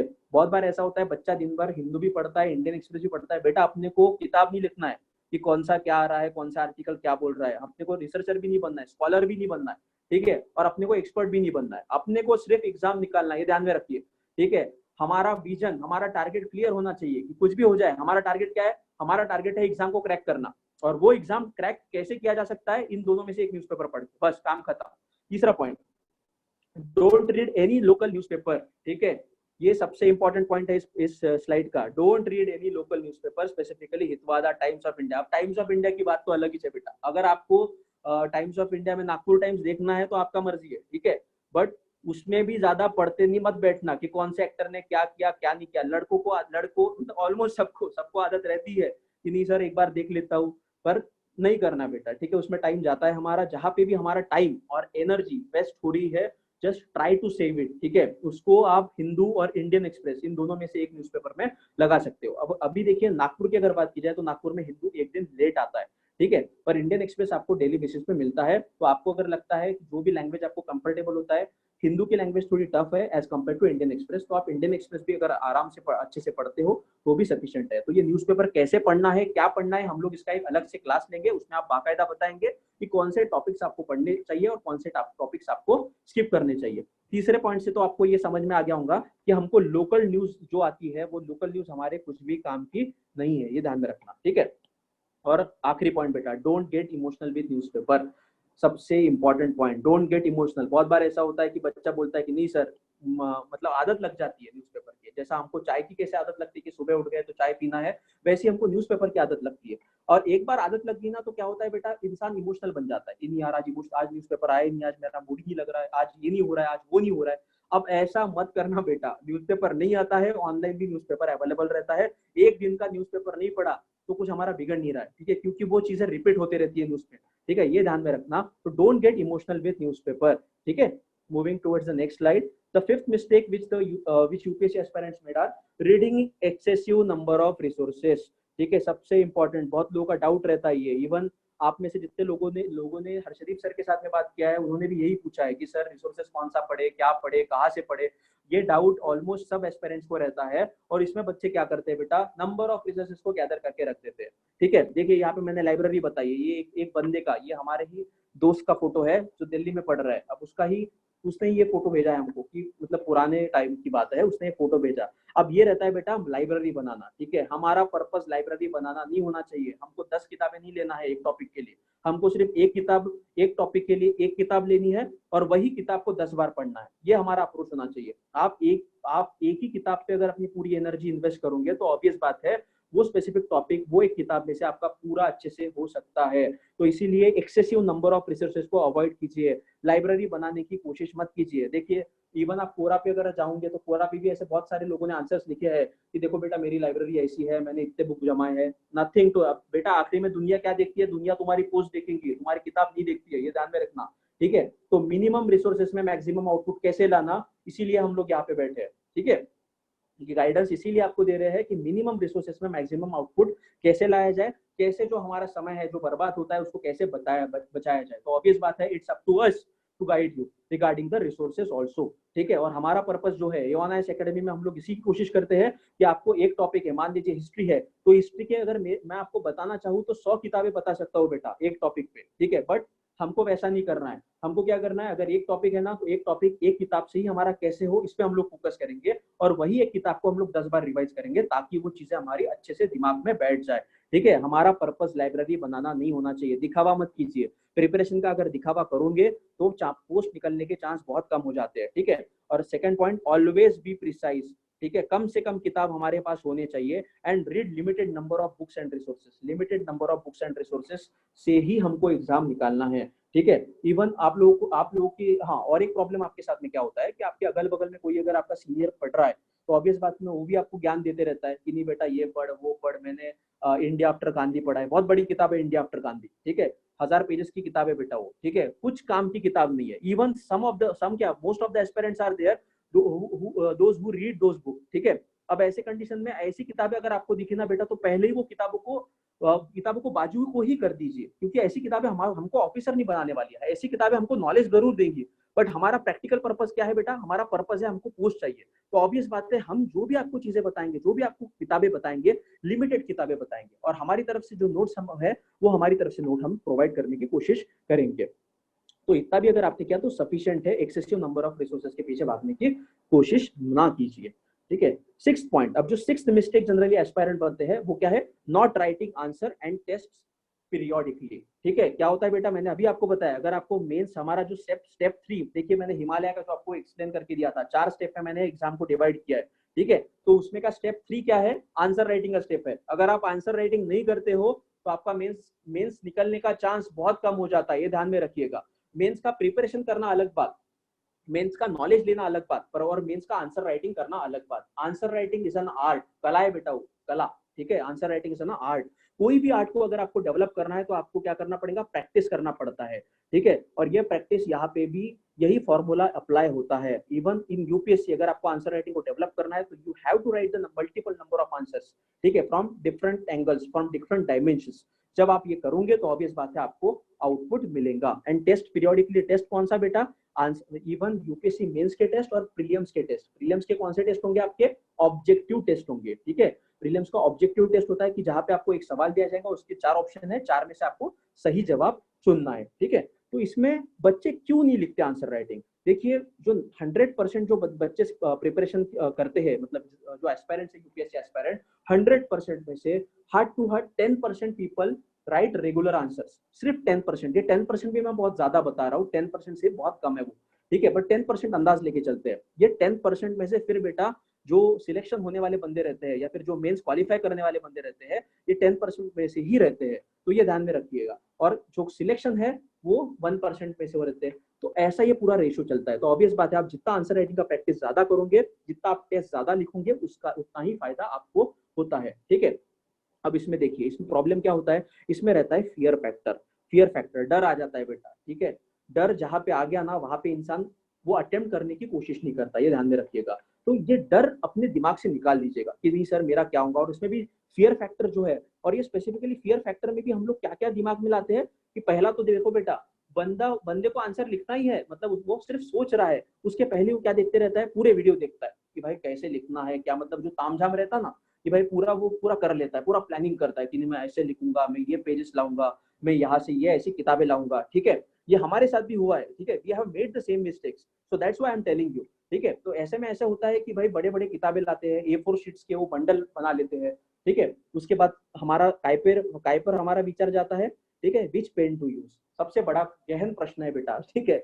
हमको आंसर लिखना है, क्या लिखना है, वो हमको वो बात की चीज है, पर हम लोग सोचते काय पर बैठते हैं, जो अननेसेसरी चीजें हैं, विच पेन टू यूज, ठीक है, उसमें विच कलर, ठीक है, ये तो बहुत ही बड़ा क्वेश्चन, उसमें हम लोग यूपीएससी वेबसाइट पे चले जाते हैं कि भाई कौन सा पेन है, मल्टीपल पेन इस्तेमाल कर सकते हैं क्या, and all this kind of thing, these are all the rubbish things, ठीक है। क्लियरली ये चीजों को दिमाग में मत लाइएगा, ठीक है। जो आपके पास पेन है उससे आपने कहाँ पे भी लिखा तो भी चलेगा, सिर्फ ब्लैंक पेज होना चाहिए। कैसा पेज होना चाहिए? ब्लैंक पेज होना चाहिए, क्योंकि यूपीएससी एग्जाम में जो हमको पेज प्रोवाइड होता है वो ब्लैंक रहता है। तीसरा क्या होता है? Will I be able to write a perfect answer, ठीक है। Most of the aspirants they aim for the perfection, ठीक है भाई, पहले ही अटेम्प्ट में आप परफेक्ट कैसा बन जाओगे, ठीक है। सचिन तेंदुलकर अगर बोलता कि नहीं यार मैं पहली बार ग्राउंड पे जा रहा हूँ और पहले ही अटेम्प्ट में मेरा सेंचुरी होना चाहिए, अगर ऐसा उसका रहता तो ऑब्वियस बात है बेटा, वो कभी जिंदगी में वो तेंदुलकर बन ही नहीं पाता। जो आज जो फीट उसने अचीव किया है वो कभी अचीव कर ही नहीं पाता। देखिए फियर फैक्टर जो है ये फर्स्ट रैंकर में भी रहता है, ये लास्ट रैंकर में भी रहता है, जो बंदा सिलेक्ट नहीं होता है उसके भी दिमाग में रहता है, और जो बंदा कुछ मेहनत नहीं भी करता है उसके भी दिमाग में ये रहता है। तो ऑब्वियस बात है बेटा कि परफेक्ट आंसर के पीछे मत भागिएगा, शुरुआत कीजिए, गलतियां होंगी पर वही गलतियों से हमको सुधरना है, ठीक है। और गलती को रिपीट मत कीजिएगा। हमारा पर्पस ये होना चाहिए कि आज मैंने अगर एक आंसर लिखा तो हमको दिखाइएगा, उसके बाद हम चेंजेस बताएंगे, उस पर इंप्रूवमेंट कीजिएगा, ताकि गलतियों का रिपीटेशन ना हो। और ये परफेक्ट आंसर समान कोई भी चीज यूपीएससी में नहीं रहता है। आप 2 साल के, आप 10 साल प्रिपरेशन करो यूपीएससी का, तो भी आपका परफेक्ट आंसर नहीं आने वाला, ये ध्यान में रखिएगा। 15 में से आपको हाईएस्ट मार्क, अगर आप एक क्वेश्चन पे अगर UPSC max to max mark 15 दे रही है, तो 15 में से आपको मैक्स टू मैक्स 6 से 7 मार्क मिलते हैं बेटा, ध्यान में रखना। 50% मार्क देते हैं, उससे ज्यादा मार्क आपको कभी नहीं मिलने वाले। मतलब क्या कि परफेक्ट आंसर एग्जिस्ट नहीं करता है। और आखिरी पॉइंट आंसर राइटिंग का, making big plan but no action. अभी जैसा मैंने आपको बताया, पेन कौन सा लेना है, फिर पूरा मार्केट में घूम रहे, ठीक है, 10 बार देख रहे कि भाई कैसा पेन है, क्या पेन है, बेटा कुछ काम का नहीं, ठीक है। तो आप बेसिकली अगर आपको शुरू करना है, आपके पास में ब्लैंक पेन होना चाहिए, किसी भी कलर का पेन रहा तो भी चलेगा, preferably black and blue sufficient है, ठीक है। और दूसरी बात, आंसर राइटिंग पहले ही क्लास से शुरू मत कर देना।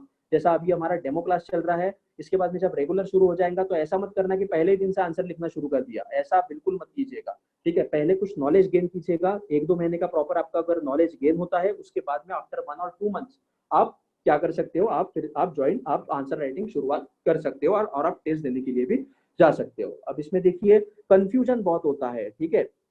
ये बंदे को देख रहे हैं, ऐसी अवस्था हो जाती है यूपीएससी एस्पायरेंट की कि भाई क्या करूं, कैसे लिखूं। पर वही है बेटा, पहले आपको कदम आगे बढ़ाना पड़ेगा। पहला स्टेप जब आप डालोगे तभी आपको समझेगा कि आंसर राइटिंग में क्या खामियां है, कैसे उसको टैकल करना पड़ेगा, क्या क्या चीजें करना पड़ेगा। देखो अगर एक बार आपको आदत लग जाती है ना, तो ऑब्वियस बात है खुद ब खुद आप बोलोगे कि भाई नहीं सर, मुझे आज आंसर लिखना है, मुझे लिखना पड़ेगा। एक बार अगर आदत लग जाती है ना, तो आपको ये टेंशन नहीं आएगा कि कैसा लिखने वाला हूँ, क्या लिखने वाला हूँ, ये सब चीजों का। तो ये कंफ्यूजन जो है, कंफ्यूजन को क्या कीजिए बेटा, हटा दीजिएगा माइंड से। और क्या, जस्ट डू इट, फोकस करना, सिर्फ करना है, मतलब करना है किसी भी हालत में। तो ऐसा हमारा अप्रोच होना चाहिए। 7th मिस्टेक जो जनरली एस्पायरेंट जनरली करते हैं वो है refer to the syllabus and previous year question papers. क्या होता है बेटा, बहुत बार ऐसा होता है, बंदा यूपीएससी का प्रिपरेशन तो शुरू कर देता है बट सिलेबस ही नहीं पढ़ता, ठीक है। सिलेबस कभी देखता नहीं है। जो सर आते हैं, जो सर इवन कोचिंग लगा लेते हैं बंदे, गाइडेंस भी ले लेते हैं, बट सिलेबस ही पता नहीं रहता कि सिलेबस क्या है, कैसा है, क्वेश्चन कैसे आते हैं, मतलब प्रीवियस ईयर क्वेश्चन भी हमको देखना पड़ता है। देखिए सिलेबस और प्रीवियस ईयर क्वेश्चन पेपर ये प्रिपरेशन का बहुत ही अहम हिस्सा है। अगर आप ये 2 चीजों पे फोकस नहीं कर रहे हो तो समझ लीजिए आप कितना भी नॉलेज गेन कर लेते हैं तो भी वो नॉलेज का आपका प्रोसेसिंग आप नहीं कर पाओगे, ध्यान में रखना। नॉलेज अलग चीज रहती है, उस पर प्रोसेसिंग करना अलग चीज होती है, ठीक है। तो ऑब्वियस बात है, यूपीएससी का प्रिपरेशन कर रहे हो ना, तो पहले हमको सिलेबस रट के होना चाहिए। आज से ही आप देख लीजिए, आज से ही आप क्या कर सकते हैं, आज से ही आप सिलेबस का प्रिंट आउट निकाल लीजिए, ठीक है, या फिर पीडीएफ अपने मोबाइल में रख दीजिए। उसका एक पीडीएफ अपना जहाँ पे आप पढ़ाई करते हो वो स्टडी टेबल के सामने लगा दीजिए, और दूसरा अपने बैग में रख दीजिए। जब भी आप आते जाते वो सिलेबस को पढ़ते रहिए बेटा, क्योंकि सिलेबस लर्न होना बहुत आवश्यक है, ये ध्यान में रखिए। बताता हूँ मैं क्यों। और दूसरा प्रीवियस ईयर क्वेश्चन पेपर भी एक बार हमने देखना चाहिए after 1 to 2 months into the preparation. 1 से 2 महीना अगर आपको होता है, उसके बाद आप क्या कीजिए, प्रीवियस ईयर क्वेश्चन पेपर आप देखना शुरू कर सकते हैं। अब सिलेबस क्यों पढ़ना चाहिए बेटा, सिलेबस इसीलिए पढ़ना चाहिए कि what you have to read. कि हमको एग्जैक्टली क्या पढ़ना है, ठीक है, क्या पढ़ना है एग्जाम के लिए। अब ये एग्जाम के लिए क्या पढ़ना है ये हमको कौन बताएगा बेटा, ये सिलेबस बताएगा। अगर ऑब्वियस बात है, अगर हमको सिलेबस लर्न रहेगा तो हमको बार बार सिलेबस देखने की जरूरत नहीं पड़ेगी। तो ऐसे कंडीशन में सिलेबस का लर्न होना इसीलिए आवश्यक है कि टॉपिक्स कौन से एग्जाम में what you have to read, it's is for syllabus, syllabus के लिए लर्न होना चाहिए। और प्रीवियस ईयर क्वेश्चन पेपर किसके लिए बेटा, how you have to read, मतलब किस प्रकार से क्वेश्चन आते हैं। देखिए व्हाट एंड हाउ, हाउ मतलब किस प्रकार के क्वेश्चन यूपीएससी पूछ रही है, अगर इसका अगर अप्रोच हमको क्लियर करना है तो ऑब्वियस बात है हमको पुराने क्वेश्चन कैसे आते हैं इवन मेंस में और प्रीलिम्स में, इन दोनों का भी एनालिसिस करना पड़ता है कि भाई कौन से टॉपिक पर से कितने क्वेश्चन आ रहे हैं, फिर कौन से टॉपिक को कितना वेटेज यूपीएससी दे रही है, उसके मुताबिक हमारा क्या होना चाहिए, प्रिपरेशन प्लान होना चाहिए। तो व्हाट एंड हाउ, सिलेबस किसके लिए होना चाहिए बेटा, for what you have to read, हमको क्या पढ़ना है। और प्रीवियस ईयर क्वेश्चन पेपर का के लिए होना चाहिए कि how you have to read, मतलब वो स्पेसिफिक सिलेबस में का कौन सा पोर्शन हमको ज्यादा फोकस करना है, ये हमको प्रीवियस ईयर क्वेश्चन पेपर में से समझ में आता है। दूसरी इंपॉर्टेंट चीज, सिलेबस हमको इसीलिए भी लर्न होना चाहिए कि पिछले पॉइंट में मैंने आपको न्यूज़पेपर रीडिंग के लिए बताया, तो ये न्यूज़पेपर के कौन से पॉइंट्स आपको पढ़ने हैं, तो कौन सा टॉपिक हमारे काम का है, ये भी आपको कहाँ से पता चलता है, ये भी आपको सिलेबस से ही पता चलता है। तो ये बहुत इंपॉर्टेंट चीजें है कि syllabus and previous year question paper ये हमको बाय हार्ट पता होने चाहिए। प्रीवियस ईयर क्वेश्चन पेपर रटना नहीं है, उस पर उसका एनालिसिस करना है, पर सिलेबस हमको बाय हार्ट होना चाहिए, ठीक है।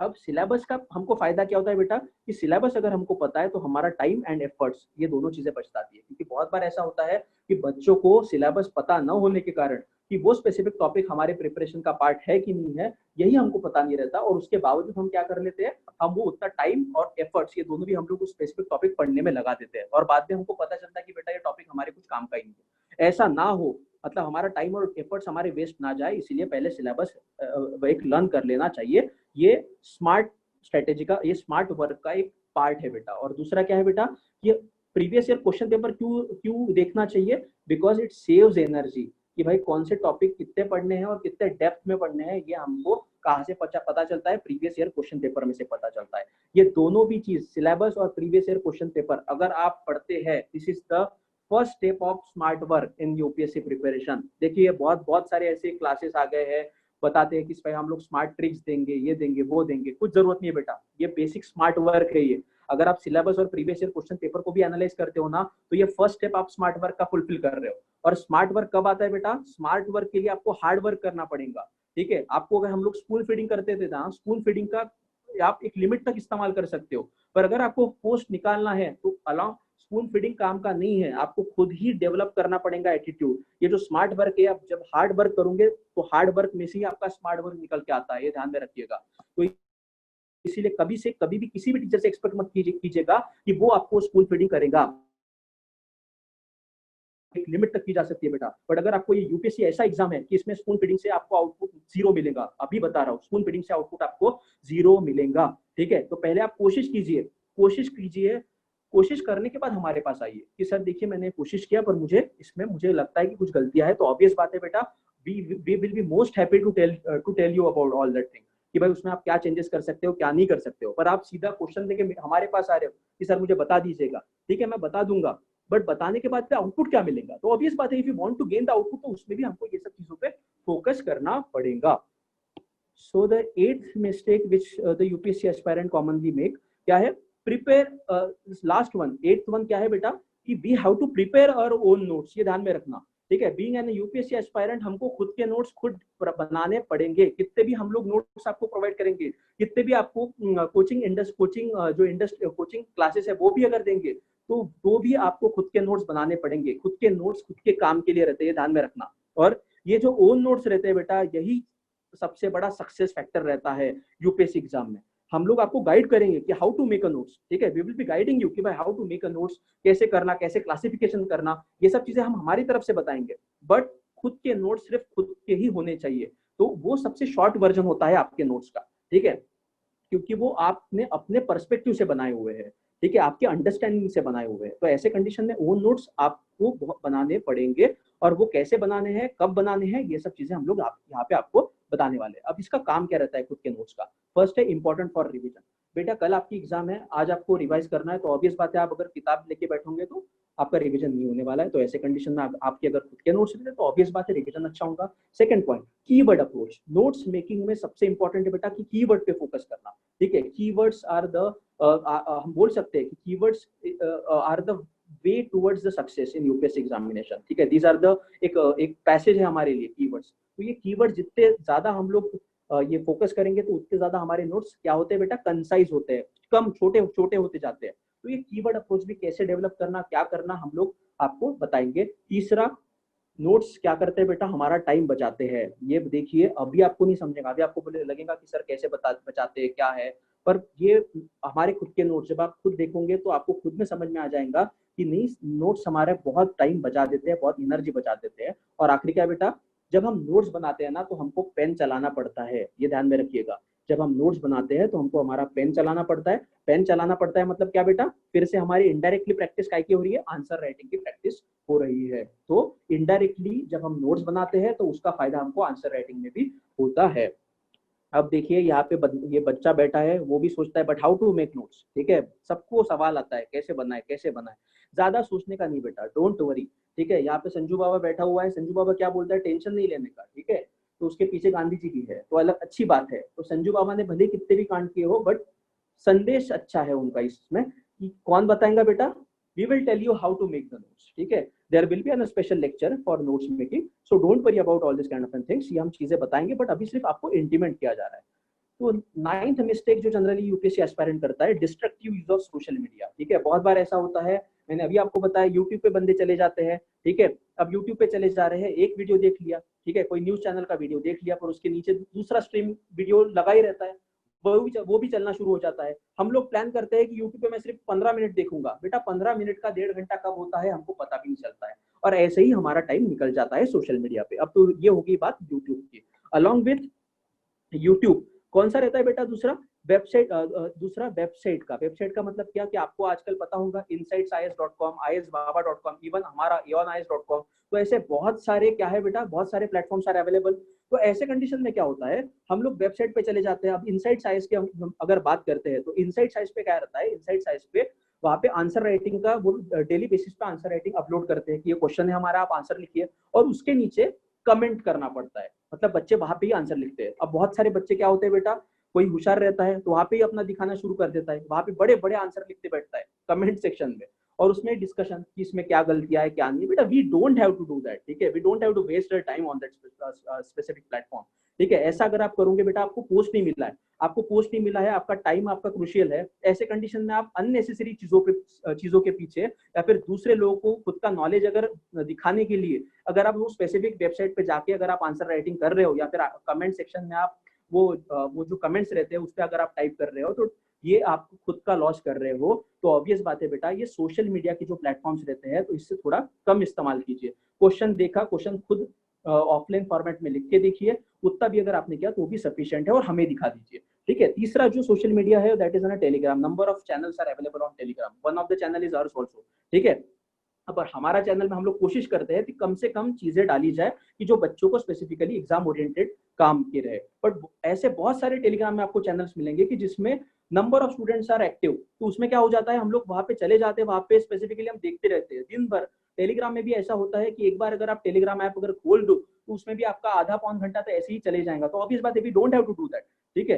तो हमको वो टाइम, हमारा टाइम और एफर्ट्स हमारे बचाने हैं बेटा। UPSC is on a long journey. ऐसे कंडीशन में आप अगर डेली बेसिस पे आधा एक घंटा ये टेलीग्राम या फिर यूट्यूब या फिर वेबसाइट 2-2 3-3 घंटा वेस्ट करते हैं बच्चे, ये मैं जनरल स्टैट्स बता रहा हूँ, ठीक है। 90% of the UPSC aspirant face this dilemma, but उसके बावजूद भी उनको आउटपुट मिलता है, क्या आउटपुट नहीं मिलता है बेटा, ठीक है। बहुत कम केसेस ऐसे है कि जिसमें बहुत कम केसेस ऐसे है कि जिसमें क्या होता है, जिसमें हमको आउटपुट मिलता है, ठीक है। तो ये और चौथा जो ऑप्शन है बेटा दैट इज कोरा। अब कोरा पे भी बेटा होशियारी मारना ही है सबको, ये ध्यान में रखना, ठीक है।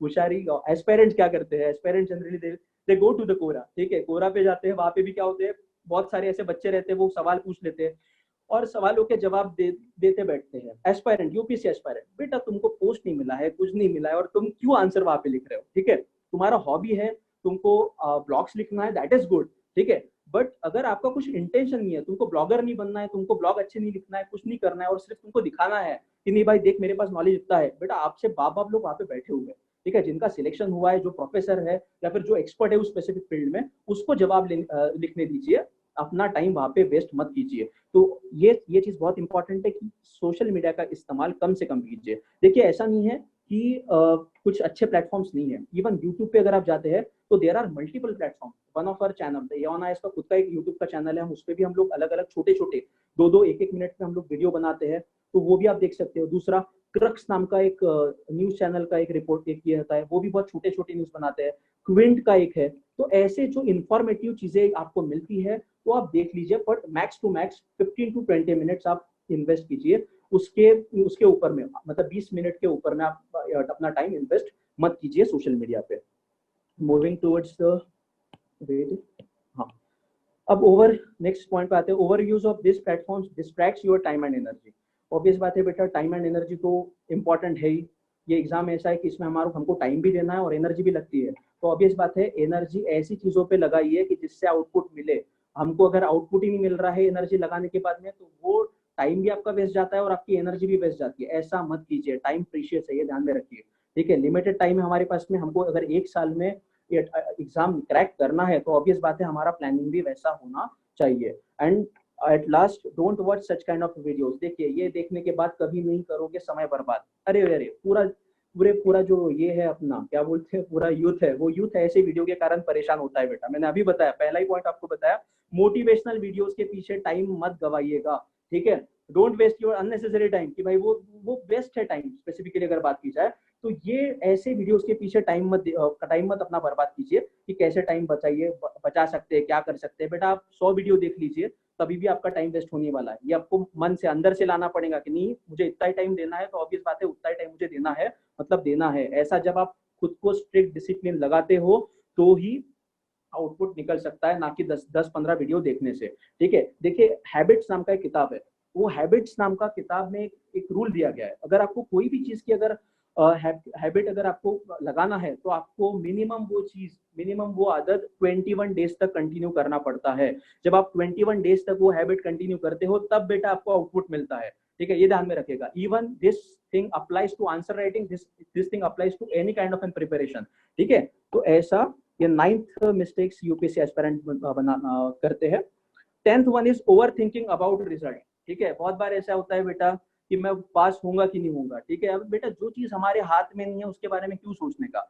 ओवर थिंकिंग अबाउट रिजल्ट्स मतलब उसमें ये भी आता है कि पेपर कैसे आने वाला है। ठीक है, पेपर इजी आएगा कि पेपर हार्ड आएगा, फिर पेपर में मैं कैसा भी हो करूंगा। अरे बेटा अपने हाथ में नहीं है वो चीजें। ठीक है, देखिए यहाँ पे पहला स्लाइड देखिए, पहला फोटो देखिए, ड्यूरिंग एग्जाम। अब बच्चों का टेंशन अलग रहता है, लड़कों का अलग रहता है, लड़कियों का अलग रहता है। लड़कियों क्या करता है, क्वेश्चन आउट ऑफ सिलेबस ना आ जाए। बेटा यूपीएससी में सिलेबस के बाहर ही क्वेश्चन आता है, ये ध्यान में रखिएगा। ठीक है, क्योंकि सिलेबस ऐसा स्ट्रेटिफाइड नहीं है कि भाई यही टॉपिक है और वही टॉपिक में से आपको सवाल आएगा। UPSC can ask any question, ये ध्यान में रखिएगा। और बॉयज क्या सोचते हैं बेटा कि रोल नंबर फर्स्ट बेंच पे ना आ जाए। देखिए यूपीएससी एग्जाम में बॉयज के लिए ये चीजें लगती है बेटा, क्योंकि पहले बेंच पे अगर बॉयज का नंबर आता है तो बंदा परेशान हो जाता है कि भाई पहले पेपर ना ही सकले। ठीक है, तो ऐसा भी बहुत बार होता है। तो ऐसा ये सोचते नहीं बैठने का कि मेरा पहले बेंच आएगा कि आखिरी बेंच आएगा। फिर दूसरी बात, क्वेश्चन कहाँ से आ रहा है कहाँ से नहीं आ रहा है, this should none of our concern, ये हमारा कंसर्न नहीं होना चाहिए। ठीक है, सेकंड, ठीक है, सेकंड इसमें क्या होता है बेटा, पूरे साल भर हम लोग मजा करते हैं, फिर एक मतलब एग्जाम के अगले दिन पूरा टेंशन आ जाता है। और बच्चा क्या करता है बेटा, बच्चा पूरे नोट्स लेता है और पूरे बैठ जाता है, पूरा रात भर पढ़ता है, सुबह 7 बजे जाके एग्जाम देता है, सुबह 7 बजे एग्जाम सेंटर पे जाता है, 9 बजे एग्जाम रहता है, एग्जाम देके आता है। और बेटा सिलेक्शन होता है क्या, ऑब्वियस बात है कैसे होगा। ये बेटा हमारा 10th का 12th का एग्जाम नहीं है, this is not an engineering exam की जहाँ पे आप एक दिन का प्रिपरेशन करके आप जाते हो और वहाँ पे सिलेक्शन होता है, ऐसा यहाँ पे नहीं चलता है। ये एक नाइट बिफोर एग्जाम अगर आप पढ़ाई करते हो, आउटपुट नहीं मिलने वाला, ये ध्यान में रखिएगा। ठीक है, तो ऐसा अप्रोच इस एग्जाम में नहीं चलता है। और तीसरा photo sitting in an exam like, ऐसा चेहरा होता है बेटा। ठीक है, ऐसा चेहरा होता है, आप जब एग्जाम सेंटर में बैठते हो तो ऑलमोस्ट सबका चेहरा ऐसा दिखता है, क्योंकि उसमें से कुछ क्वेश्चन ऐसे रहते हैं कि हमको आते हैं, कुछ क्वेश्चन ऐसे रहते हैं कि जो हमको नहीं आते हैं। ये चीज हर एस्पायरेंट को लगती है, भले वो रैंक 1 रहे, रैंक 1000 रहे, या फिर जिसका सिलेक्शन नहीं हो रहा है उसका भी चेहरा ऐसा ही रहता है। अब इसमें there is one shloka of Bhagavad Gita, everybody knows. ये बाबा रणछोड़ दास क्या बोलते थे बेटा 3 इडियट्स में, ऑल इज वेल। ठीक है, अब वही चीज आपको यहाँ पे करना है बेटा, ऑल इज वेल। यही अपने हार्ट को, अपने को बेवकूफ बनाना है कि सब अच्छा है, सब चंगा सी बेटा। ठीक है, कर्म करो फल की आशा मत रखो, यही आउटपुट है बेटा यूपीएससी का। आपको कर्म करना है, फल की आशा मत नहीं रखना है कि क्या होगा, मिलेगा कि नहीं मिलेगा, पोस्ट मिलेंगे कि नहीं मिलेंगी। इतना अगर आप सोचते बैठोगे, ओवर थिंकिंग करते बैठोगे ना, तो हमारे एफर्ट्स भी उतने ही कम हो जाते हैं। ठीक है, तो ये ओवर थिंकिंग मत कीजिएगा। रिजल्ट का आउटपुट क्या आएगा, पेपर कैसा आएगा, this should none of your concern. हमारा कंसर्न क्या है बेटा, कि हमारा कंसर्न है कि हमारे एफर्ट्स पूरे 100% वहां पे जाने चाहिए। अब 11th जो इशू रहता है, 11th पॉइंट जो है बच्चों का जो जनरल इशू रहता है, दैट इज ग्रुप स्टडी। करना चाहिए कि नहीं करना चाहिए। ठीक है, अब देखिए इसमें मैंने एक फ्लो चार्ट बनाया है। ठीक है, अब ये फ्लो चार्ट भी बहुत मजेदार है। इसमें बहुत बच्चे ऐसे रहते हैं कि जिनको करना है यस, ठीक है, अगर if yes then go, if no then no. ठीक है, अगर आपको नहीं करना है, ग्रुप स्टडी सबको भाती नहीं है, ये ध्यान में रखना। आप खुद का स्टाइल देखिए, खुद को अगर वो specific condition, specific debate suit करती है तो ही ग्रुप स्टडी में पार्टिसिपेट कीजिए। अगर आपको लगता है कि नहीं यार मेरा टाइम बर्बाद हो रहा है और मुझे इंटरेस्ट नहीं है, या फिर मुझे ये स्पेसिफिक सिनेरियो पसंद नहीं आ रहा है, just skip the group study. कोई भी टॉपर, कोई भी आपको अपने अगल बगल में जो एस्पायरेंट है वो बता रहा है कि बेटा ग्रुप स्टडी कर, बहुत अच्छा होगा, डायरेक्टली उसका जो सजेशन है कभी भी इंप्लीमेंट मत कीजिएगा, पहले उस पर सोचिएगा। देखिए रैशनल यूपीएससी एस्पायरेंट का एक खासियत क्या रहता है बेटा, कि जब भी उसको कोई भी सजेशन मिलता है ना, तो रैशनैलिटी काम में लाइए। पहले उसको एनालाइज कीजिए कि सच में इससे मुझे फायदा होगा कि नहीं होगा। अगर आपको दिख रहा है कि फायदा होगा तो ही वो स्पेसिफिक चीज इंप्लीमेंट कीजिए। और ये रैशनैलिटी आप मैं जो आपको बता रहा हूँ इसमें भी आप लगाइए। ठीक है, तभी जाके आप यूपीएससी एग्जाम क्रैक कर पाएंगे, तभी जाके आप क्या एक अच्छे ऑफिसर बन पाएंगे। ठीक है, अगर आपको ग्रुप स्टडी करना है बेटा, तो कैसा ग्रुप होना चाहिए, इंटेलेक्चुअल हार्ड वर्किंग ग्रुप। मतलब ऐसे बंदे होने चाहिए कि उसमें के सब बंदों ने पढ़ के आना चाहिए, सब बंदे कैपेबल होने चाहिए, मतलब उनको प्रॉपर नॉलेज होना चाहिए, तभी जाके वो ग्रुप स्टडी का फायदा आपको प्रिपरेशन में होता है। अगर ये ऐसे बंदे नहीं रहते हैं, बहुत बार ऐसा होता है ग्रुप स्टडी में कि बंदे आ जाते हैं और चक्करलेस करने लग जाते हैं, टाइम पास करने लग जाते हैं। ठीक है, ये टाइम पास वगैरह ऐसा होते रहता है तो बेटा इससे आउटपुट नहीं निकलता है, इससे सिर्फ टाइम का वेस्टेज होता है। ठीक है, अपने को टाइम का वेस्टेज नहीं करना है, ये ध्यान में रखिए। बार बार वही पे आ रहा है, time, effort, energy, these are the three foundation of UPSC examination. आपको करना ही है, इन तीन चीजों को बचाना ही है किसी भी हालत में, तब जाके हमको आउटपुट मिलेगा। हाँ, उसके बाद में ये जनरली देखिए ग्रुप स्टडी का क्या होता है, अगर आप करते हो तो वाइडन द पर्सपेक्टिव। ठीक है, मतलब हमारा क्या होता है कि मान लीजिए 4 बंदे ग्रुप स्टडी कर रहे हैं, अब ये 4 बंदों में से एक बंदा कुछ उसका नॉलेज कुछ वो एक स्पेसिफिक पॉइंट पे कुछ अलग डायमेंशन लाएगा, दूसरा बंदा कुछ खुद के पॉइंट लाएगा, तीसरा खुद के पॉइंट लाएगा, चौथा खुद के कुछ इनपुट डालेगा। अब ऐसे कंडीशन में क्या होता है कि जब ये ग्रुप स्टडी में एक ही पॉइंट पे, एक ही टॉपिक पे जब ये 4 बंदे डिस्कस कर रहे हैं, तो उसी कंडीशन में उस कंडीशन में हमको क्या होता है कि एक ही टॉपिक के हमको 4 डायमेंशंस पता चल रहे हैं। और ये 4 डायमेंशन जब हमको पता चलते हैं बेटा, तो हमारा वो स्पेसिफिक टॉपिक के रिलेटेड पर्सपेक्टिव वाइडन होता है, मतलब हमको ज्यादा इंफॉर्मेशन मिल जाती है कम समय में। बट इसके लिए हमारा ग्रुप कैसा होना चाहिए, intellectual hard working group, conditions apply. ठीक है, और नो में कैसा, if not comfortable then no need to think. अगर आपको नहीं कंफर्टेबल है ना बेटा, मत सोचिए, कोई भी टॉपर बताए, मैं बताऊं, कोई भी बताए, अगर आपको कंफर्ट नहीं हो रहा है, जस्ट स्किप दिस स्टेप। ठीक है, अब ये हो गया बेटा, generally these are the 11 points which UPSC aspirant को एक डिलेमा में रहते हैं। एक मिथ्स है, मिथ भी है कि भाई कैसा है, क्या करना है, क्या नहीं करना है, इसीलिए मैंने ये चीजें आपको एक्सप्लेन किया। कल सर ने आपको पूरा सिलेबस के बारे में बताया था, आज मैंने आपको जनरली एग्जाम पर्सपेक्टिव मैंने आपको बता दिया है कि भाई ये क्या, ये जो 11 मिस्टेक्स है जनरली एस्पायरेंट जो करते हैं, तो ये स्पेसिफिकली आपको नहीं करने हैं, और ये फोकस हमको इन चीजों पे ध्यान में रखना है। अब देखिए जो मैं स्पेसिफिकली जो आपको एनसीईआरटी पढ़ाने वाला हूँ, that is 6th standard NCERT of social and political life. ठीक है, सोशल साइंस से रिलेटेड है, सोशल एंड पॉलिटिकल लाइफ। ठीक है, देखिए शुरुआत एनसीईआरटी का जब भी होता है ना, तो एनसीईआरटी हमारे लिए बाइबल है, ये ध्यान में रखिएगा। पहला पॉइंट है, एनसीईआरटी हमारे लिए बाइबल है, यूपीएससी प्रिपरेशन के लिए एनसीईआरटी बाइबल है। मोस्ट ऑफ द क्वेश्चंस, ठीक है, प्रीलिम्स के मोस्ट ऑफ द क्वेश्चन आप रिलेट कर सकते हो, डायरेक्टली तो नहीं आते, डायरेक्टली भी आते हैं कभी कभी, but most of the question का रिलेशन आप एनसीईआरटी से लगा सकते हो। अगर आपका एनसीईआरटी का फाउंडेशन अच्छा है, तो ऑब्वियस बात है आपका प्रीलिम्स में स्कोर आपका अच्छा आ सकता है। इवन एनसीईआरटी का फायदा आपको मेंस में भी हो सकता है। There are number of UPSC aspirants कि जिन्होंने एनसीईआरटी पे फोकस करके मेंस अच्छे से क्रैक की है, तो ऐसे भी हमारे साथ हो सकता है। ठीक है, अब इसमें देखिए 2 वर्ड्स का इस्तेमाल होता है, सोशल एंड पॉलिटिकल। अब ये सोशल एंड पॉलिटिकल लाइफ है, ये एनसीईआरटी बेसिकली, इसके पहले इसका नाम था सिविक्स। आपको सिविक्स नाम का सब्जेक्ट था, सबको होगा, ठीक है, मतलब 5-6 साल पहले का जो सीबीएसई का सिलेबस था, उसमें सिविक्स नाम की एक किताब आती थी। अब क्या हो गया, जब सरकार मतलब ये जो बुक बनाने वाली अथॉरिटी रहती है, उन्होंने थोड़ा सोचा कि भाई सिविक्स क्या है। तो सिविक्स में जनरली क्या होता था, तो सिविक्स में हमको सिर्फ गवर्नमेंट के इंस्टीट्यूशंस के बारे में, मतलब भाई ये ग्राम पंचायत क्या है, उसमें कैसा वर्किंग होता है, क्या होता है, पार्लियामेंट क्या है, बस इसके बारे में हमको इन्फॉर्मेशन दी जाती थी।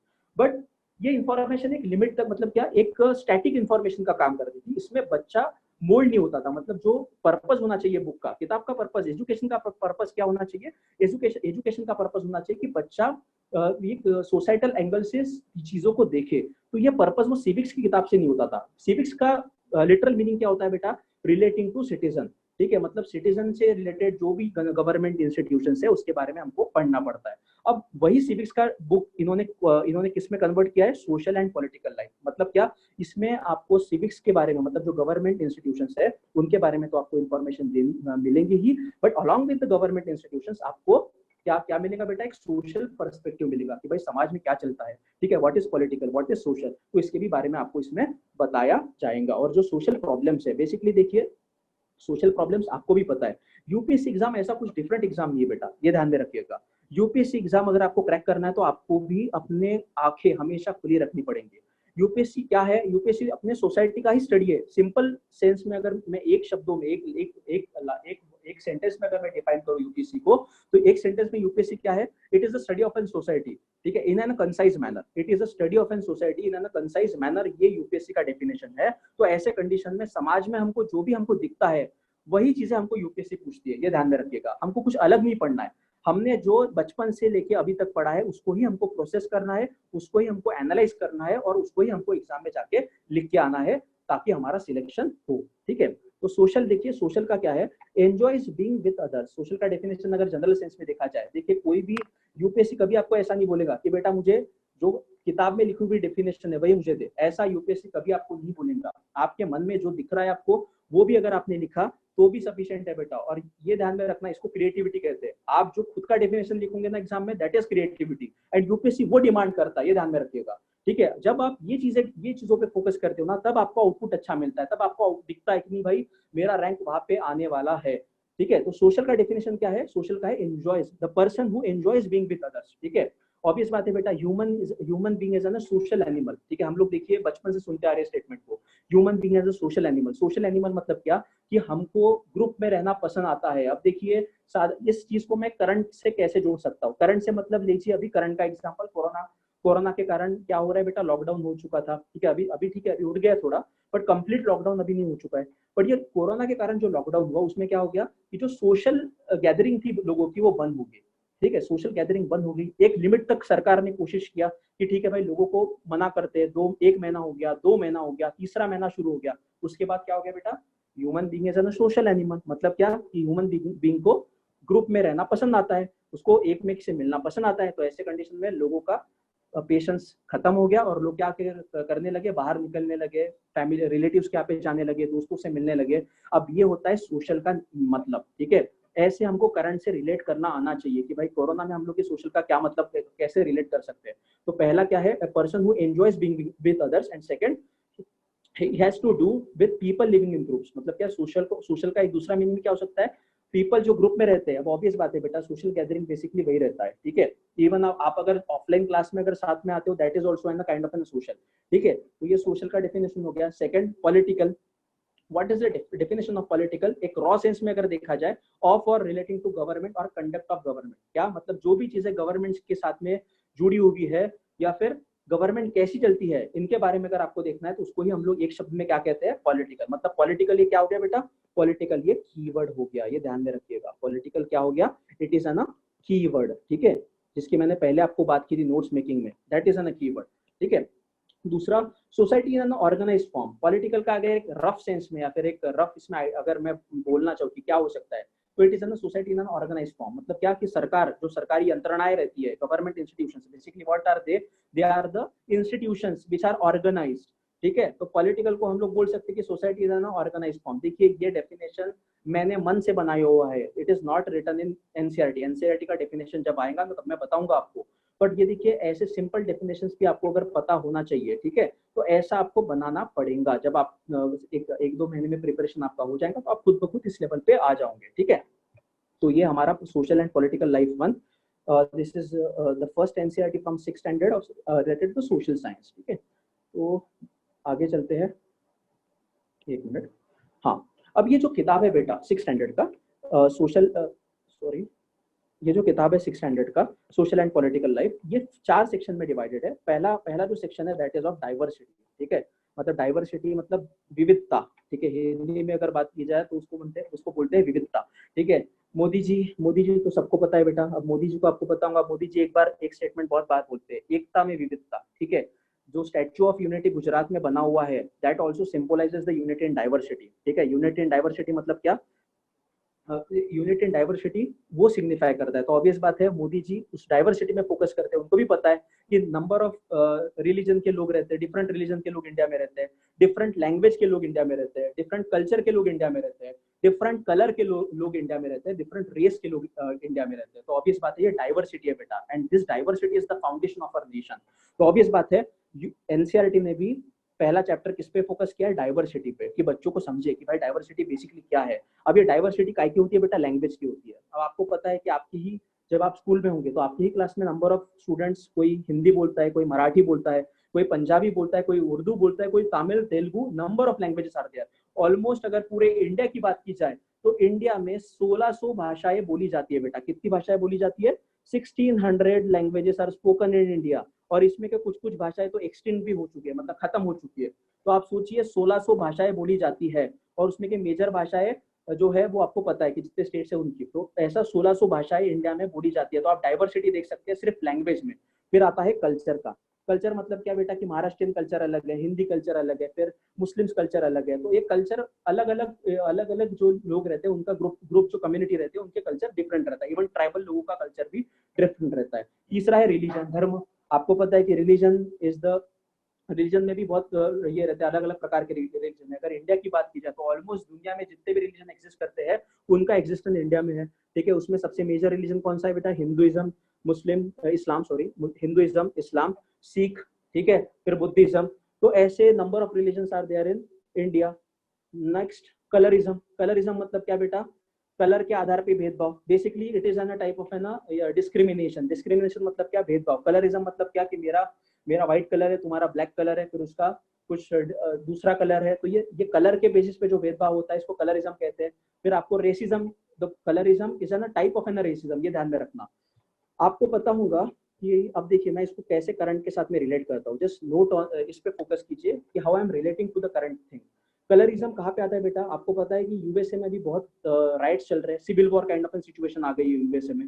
ठीक है, बहुत अलग अलग सिटीज में वहाँ पे प्रोटेस्ट चल रहा है। इवन इंडिया में भी उसका कुछ जगह पे दिख रहा है हमको। इवन अगर आप फेसबुक खोलते हो, इंस्टाग्राम खोलते हो, तो सोशल मीडिया पे कैंपेनिंग चल रहा है ब्लैक लाइव्स मैटर करके। ठीक है, तो ये जो अमेरिका में जो केस हुआ, जॉर्ज फ्लॉयड नाम का बंदा था, ब्लैक बंदा था, उसको एक व्हाइट पुलिस ऑफिसर ने क्या कर दिया बेटा, मार दिया। सस्पिशन के आधार पर उसको मार दिया। अब ये बंदा जो मरा, ये मारने का कारण क्या था, एक कारण था कलरिज्म, मतलब कलर के आधार पे अमेरिका में भेदभाव होता है। वहाँ पे व्हाइट और ब्लैक इन दोनों में अलग अलग भेदभाव किया जाता है। ऐसे लोग वहाँ पे एग्जिस्ट करते हैं। ऐसा नहीं कि पूरा अमेरिकन सोसाइटी वैसा करता है, पर उस सोसाइटी के कुछ सेक्शन ऐसा है कि जो ये कलरिज्म को फॉलो करता है। अब ये कलरिज्म किसका पार्ट है, ये रेसिज्म का पार्ट है। आपने रेसिज्म का शब्द बहुत बार सुना होगा। ठीक है, अगर आपने एनसीईआरटी स्कूल के लेवल पे भी अच्छा पढ़ा होगा तो तब भी आपने सुना है। तो फिर आजकल अगर आप पेपर भी देखते हो या फिर कोई यूट्यूब का चैनल भी आप देख लो तो उसमें भी ये रेसिज्म शब्द आपको दिखता है। तो ये रेसिज्म और कलरिज्म ये एक नहीं है, इसमें भी डिफरेंस है, ये ध्यान में रखिए। ये डिफरेंस क्या है मैं जब नेक्स्ट लेक्चर रहेगा उसमें मैं बता दूंगा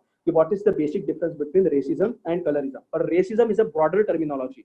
रेसिज्म कैसा टर्मिनोलॉजी है बेटा, ब्रॉडर, बड़ी टर्मिनोलॉजी है, उसके अंदर में कलरिज्म आता है, ये ध्यान में रखिए। ठीक है, रेसिज्म के अंदर में कलरिज्म आता है बस। ठीक है, तो ऐसा डाइवर्सिटी हमको देखना है। दूसरा टॉपिक, दूसरा जो सेक्शन है बुक किताब में, वो क्या है बेटा, सरकार, गवर्नमेंट का, कि गवर्नमेंट में कैसे चलती है, क्या रहता है, कैसे मशीनरी काम करती है, ये गवर्नमेंट में हमको देखना है। ठीक है, तीसरा जो सेक्शन है that is on local government and administration. Local government मतलब क्या, तुकाराम मुंडे का एग्जांपल मैंने क्यों दिया, because it is an type of an local government. ठीक है, Nagpur municipal corporation is a type of an local government. Gram panchayat it is an type of an local government. इसके भी बारे में हमको पढ़ना है कि what is the basic difference between government and local government. Government मतलब कौन, मोदी जी, उद्धव ठाकरे। महाराष्ट्र की अगर बात करें तो महाराष्ट्र का सीएम कौन है, उद्धव ठाकरे, और इंडिया का प्राइम मिनिस्टर कौन है, प्राइम मिनिस्टर मोदी। तो ऑब्वियस बात है they represent government. But local government मतलब कौन सा, NMC, Nagpur municipal corporation, headed by कौन है? तुकाराम मुंडे तो है, बट इलेक्टेड रिप्रेजेंटेटिव कौन है मेयर? संदीप जोशी। देन ग्राम पंचायत, तो ग्राम पंचायत तो हर एक क्या विलेज का अलग अलग रहेगा। तो ऑब्वियस बात है, these are the type of an local government and administration, मतलब इनका काम कैसे चलता है, इनका इलेक्शन कैसे होता है, काम कैसे चलता है, फिर क्या क्या चीजें, ये सब चीजें हमको ये थर्ड सेक्शन में देखना है। और बेटा आखिरी का सेक्शन क्या है इस किताब का? लाइवलीहुड। ठीक है, मतलब उसमें भी दो हिस्सों में लाइवलीहुड को डिवाइड किया है। एक है रूरल लाइवलीहुड और दूसरा है अर्बन लाइवलीहुड। रूरल मतलब क्या बेटा? ग्रामीण जो भारत है उसमें लोग कैसे जीते हैं, उनको रोजगार कैसे मिलता है, क्या मिलता है, ये सब चीजें हमको रूरल लाइवलीहुड में देखना है। और दूसरा अर्बन मतलब क्या? जो सिटीज में कैसा कंडीशन है, एम्प्लॉयमेंट कैसे मिलता है, लोग कैसा जिंदगी काटते हैं, सब चीजें हमको काय में देखना है? अर्बन लाइवलीहुड में देखना है। तो ये ब्रॉडर क्लासिफिकेशन था इस किताब में, जो चीजें हमको पढ़ना है उसके बारे में। अब देखिए इस किताब का जो पहला चैप्टर है दैट इज ऑन डाइवर्सिटी। अब इसमें का ही मैं आपको एक चीज बता रहा हूँ कि क्यों एनसीईआरटी पढ़ना आवश्यक है। ये आज का लास्ट टॉपिक है, इसके बाद लेक्चर खत्म हो जाएगा। अब ये गौर से नोट कीजिए, because this is the most important thing, I am trying to relate the NCERT with the current topic. ठीक है, मतलब एनसीईआरटी को आप आज की कंडीशन में कैसे रिलेट कर सकते हो, ये मैं आपको बता रहा हूँ। देखिए अब ये मैंने इंडिया का मैप बना है, यहाँ पे आपको केरला स्टेट पता है, it is the southern most state. ठीक है, and it is one of the most developed state in India. ठीक है, बहुत अच्छा है, लिटरेसी रेट बहुत अच्छा है बेटा। तो ऐसे कंडीशन में ओवरऑल अगर देखा जाए, इंडिया की अगर बात की जाए, तो इंडिया में अगर हम लोग कंपेयर करते हैं स्टेट्स को, तो उसमें Kerala is one of the developed state. ठीक है, ऐसा नहीं कि पूरा डेवलप्ड है, पर बहुत हद तक तो डेवलप्ड है। तो ऐसे कंडीशन में ये केरला जो है, ये केरला, आवाज नहीं आ रहा है भास्कर, आप एक काम कीजिए ना, देखिए मेरी तरफ से तो कनेक्शन इज गुड, आप कोशिश कीजिए कि फिर से कनेक्ट करके देख लीजिए, आप शायद से आ जाएगा आपको।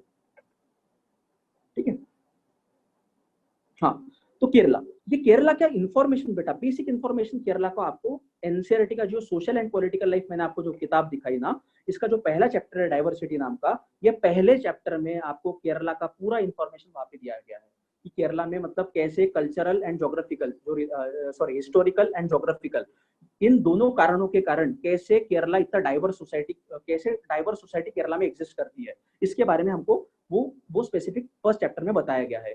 अब केरला का पूरा इन्फॉर्मेशन आपको दिया गया है कि भाई केरला क्या है, कैसा है, क्या क्या होता है, ये सब चीजें आपको पहले इसमें पता चलती है। अब इसको मैं कैसे रिलेट करता हूँ ये देख लीजिए। अब केरला का जब हम लोग बात करते हैं बेटा, तो पहला हमारे दिमाग में क्या आना चाहिए? पहला तो चीज, केरला काय के लिए फेमस है, ये सबको पता है, Kerala is famous for tourism, these are the house boats. ठीक है, वहाँ पे लोग टूरिज्म पे जाते हैं और ये हाउस बोट पे रहते हैं। It is one of kind of an very different kind of an experience. ठीक है, इवन ये चीज कहाँ पे होती है? एक तो केरला में होती है हाउस बोट, और दूसरा बेटा जम्मू एंड कश्मीर में यहाँ पे, ठीक है, जो दाल लेक है वहां पे भी ये हाउस बोट एग्जिस्ट करते हैं। ठीक है, दूसरा क्या है बेटा? दिस इज ना स्नेक बोट। ठीक है, ये जो दूसरा फोटो है, this second photo represent the snake boat. वहां पे नेहरू ट्रॉफी होता है बेटा, नेहरू ट्रॉफी मतलब इसका रेसिंग होता है। ठीक है, और जो जीतता है उसको प्राइज दिया जाता है। तो ये जो रेसिंग होता है स्नेक बोट का, इसका साइज देखिए, ये साइज ऐसा है कि उसको, उसके कारण वो साइज पर से उसको नाम रखा गया है स्नेक बोट। वो साइज ऐसा बनाया गया है कि उसको स्पीड मिले। ठीक है, ऐसे लोग उस पर बैठे रहते हैं और वो क्या करते हैं, मैन्युअली वो बोट को चलाते हैं, और वो रेस वैसे कंप्लीट की जाती है। ठीक है, तो ये सेकंड थिंग। तीसरा जो फोटो है बेटा, ये तीसरा फोटो क्या है? It is a cultural dance. ठीक है, कथकली। ठीक है, ये कल्चरल डांस है, it is a famous dance form of है ना केरला। ठीक है, और ये क्लासिकल डांस फॉर्म में आता है। ठीक है, तो ऐसे कंडीशन में ये तीन चीजें is related to the cultural aspect of Kerala. ठीक है, तीन चीजें कल्चरल एस्पेक्ट ऑफ केरला से रिलेट करती है। उसके बाद में ये ऊपर का फोटो आता है सेकंड वाला, हेल्थ। अब आपको पता है बेटा कि कोरोना का इतना मतलब सबसे पहला केस कोरोना का अगर देखा जाए, तो इनिशियल जो केसेस थे उसमें सबसे आगे कौन था बेटा? केरला था। बट उसके बावजूद केरला में आज का अगर हम लोग जब बात करते हैं, तो one of the lowest rate cases कहाँ पे हमको दिख रहे हैं? केरला में दिख रहे हैं। ठीक है, अभी अभी बढ़ रहे हैं, उसका कारण मैं बताता हूँ, बट बहुत अच्छी तरीके से केरला ने क्या किया बेटा? कोरोना को कंट्रोल किया है। उसके बावजूद कि उनके ज्यादातर लोग केरला के बाहर देश में काम को है। ठीक है, उसके बावजूद उनके केसेस बहुत कम है और बहुत अच्छी तरीके से उन्होंने मैनेज किया। उसका एक कारण क्या है कि उनका जो हेल्थ स्ट्रक्चर है, उनका जो ये अपना प्राइमरी हेल्थ सेंटर से लेके उनका जो हॉस्पिटल, गवर्नमेंट हॉस्पिटल है, वो बहुत अच्छी तरीके से मेंटेन किए गए हैं और उनको पूरा इंडिपेंडेंस मिला है। ऑब्वियस बात है, हेल्थ सेक्टर में भी मतलब कल्चरल प्लेटफॉर्म में तो एक केरला अहेड ही है, और उसके बाद में उसके साथ में ही हेल्थ में भी केरला कैसा है? आगे है बेटा। ये देखो, फिर उसके बाद में सेकेंड इसमें आता है why Kerala government is winning press for its handling of covid crisis. तो ऐसे बहुत सारे वीडियोस आपको यूट्यूब पे मिलेंगे। This is the snapshot which I have taken from the YouTube. अगर आपको लगता है तो ऐसे वीडियोस है, मतलब क्या, केरला गवर्नमेंट की बहुत तारीफ हुई है बेटा। इवन अपोजिशन पार्टीज, ठीक है, अपोजिशन पार्टी जो उनको क्रिटिसाइज करते थे वो भी उनकी तारीफ कर रहे हैं कि नहीं भाई ऐसा कैसा, मतलब इन्होंने बहुत अच्छी तरीके से मैनेज किया है, ठीक है। तो ये दिखाता है कि अगर आपका एडमिनिस्ट्रेटिव स्ट्रक्चर, मतलब जो हम लोग बोलते हैं सीएम से लेके ग्राम पंचायत तक का, अगर आपका प्रॉपर स्ट्रक्चर अगर अच्छी तरीके से काम करता है तो कोई भी आपदा, कोई भी डिजास्टर, कोई भी नेचुरल डिजास्टर रहे, ह्यूमन डिजास्टर रहे, इसको प्रॉपरली कंट्रोल किया जा सकता है। ये हमको किसने दिखा दिया बेटा? केरला ने दिखा दिया। और सबसे इंपॉर्टेंट कारण क्या है बेटा?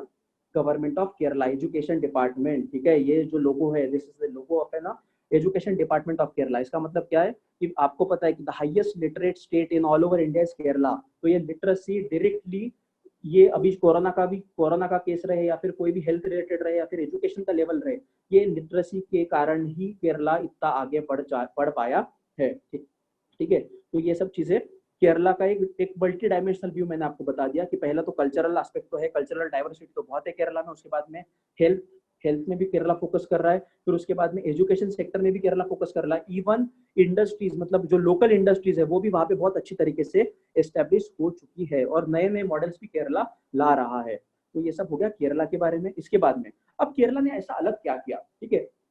मैं आपको जो चीज बता रहा हूँ बेटा, ये स्पेसिफिकली ये मैंने खुद बनाई हुई नहीं है। This is the thing spoken by the health minister of Kerala. ये ध्यान में रखिए, हेल्थ मिनिस्टर है केरला की, उनका एक इंटरव्यू आता है इंडियन एक्सप्रेस में, वहां से ही मैंने कुछ पॉइंट्स लिए हैं, कीवर्ड्स लिए हैं जो मैं आपको अभी बता रहा हूँ। और इसीलिए मैं आपको ये चीज इसलिए बता रहा हूँ क्यों न्यूज़पेपर आपके प्रिपरेशन में इंपॉर्टेंट है। देखिए तीन चीजें पहले, 3 पॉइंट्स पहले जनरलाइज तरीके से उनके हेल्थ मिनिस्टर ने बताया। पहला पॉइंट था proper implementation of a Panchayati Raj system in a democratic manner, ठीक है।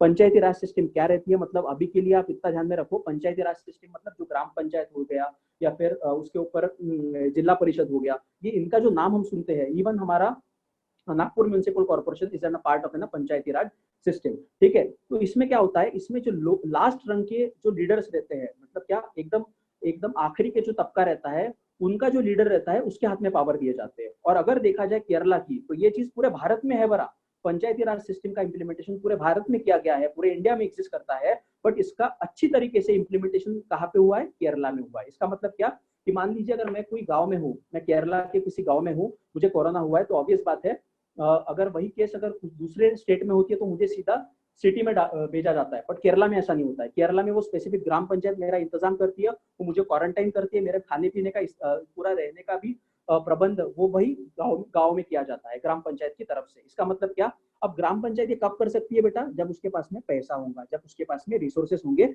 जब उसके पास में पावर होगा। ये सब चीजें केरला में ग्राम पंचायत को दिए जाते हैं, और यही चीज पूरे इंडिया में नहीं होती है। Second point, full power and proper supply of money, ठीक है। पैसा बहुत आवश्यक रहता है, ध्यान में रखिए। और पैसा खर्च करने का अधिकार भी किसको दिया है इन लोगों ने? ग्राम पंचायत के ऑफिशियल्स को दिया है। तो ऐसे कंडीशन में इनको बार बार पूछना नहीं पड़ता है अपर अथॉरिटी से कि सर मैं पैसा खर्च करूँ कि नहीं करूँ, ठीक है। और पावर, फुल पावर, मतलब वो स्पेसिफिक ग्राम पंचायत उस टाइम पे वो खुद के डिसीजंस ले सकती है। तीसरा क्या है? प्राइमरी हेल्थ सेंटर, पीएचसी क्या है बेटा? Primary health centre. यहाँ पे देखो, यहाँ पे लिख रहा हूँ, मतलब जब भी आप बीमार होते हो तो इनिशियल स्टेज में अगर आप गांव में रहते हो तो आपको कहाँ पे दिया जाता है?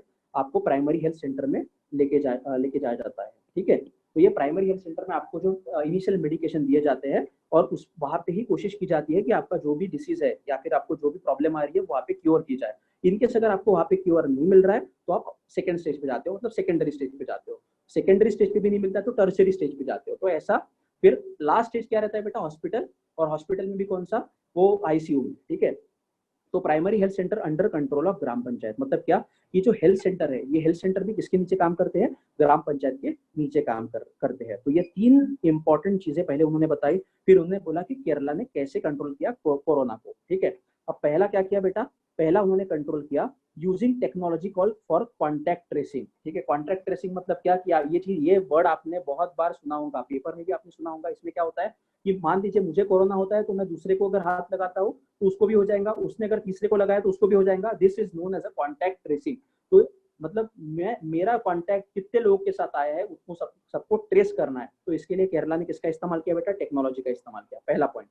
दूसरा, precaution is better than cure. उन्होंने क्या किया, जब उसको दिखा कि चाइना में ऐसे कोरोना सामान का एक कोरोना वायरस का निर्माण हुआ है, तब उनको पता चला कि नहीं भाई ऐसा वायरस आया है, मतलब हमारे यहाँ पे भी वैसा वायरस आ सकता है। तो उन्होंने पहले ही, मतलब जब पूरा इंडिया सूखे था, ठीक है, जब सेंट्रल गवर्नमेंट ने कुछ नहीं किया था, तभी केरला ने क्या किया बेटा, पूरा जो मैकेनिज्म है, मतलब पूरे डिस्ट्रिक्ट में कंट्रोल रूम बैठा दिए, पूरा काम, मतलब पूरे अपने अथॉरिटीज को काम पे लगा दिया। और जो इंटरनेशनल ट्रैवल हो रहा था, मतलब जो भी पैसेंजर फॉरेन कंट्री से आ रहे थे, उनका सबका एयरपोर्ट पे थर्मल स्क्रीनिंग किया जा रहा था, मतलब उनका टेम्परेचर चेक किया जा रहा था, और उनमें कुछ सिम्टम्स है कि नहीं है वो भी देखे जा रहे थे। तो तीसरा पॉइंट क्या है बेटा, सर्विलेंस टीम एट एयरपोर्ट, मतलब ये जो थर्मल स्कैनिंग रहता है, इसमें क्या होता है, इसमें बेसिकली टेम्परेचर चेक किया जाता है। तो ये thermal surveillance team at airport उन्होंने कंटिन्यूस प्रेजेंस किया था, ठीक है, ऐसा नहीं कि जहां पे कोरोना के केसेस मिले वहां पे जिस भी कंट्री से फ्लाइट आ रही थी उस सबके फ्लाइट उन्होंने स्कैन किए और प्रॉपरली उनको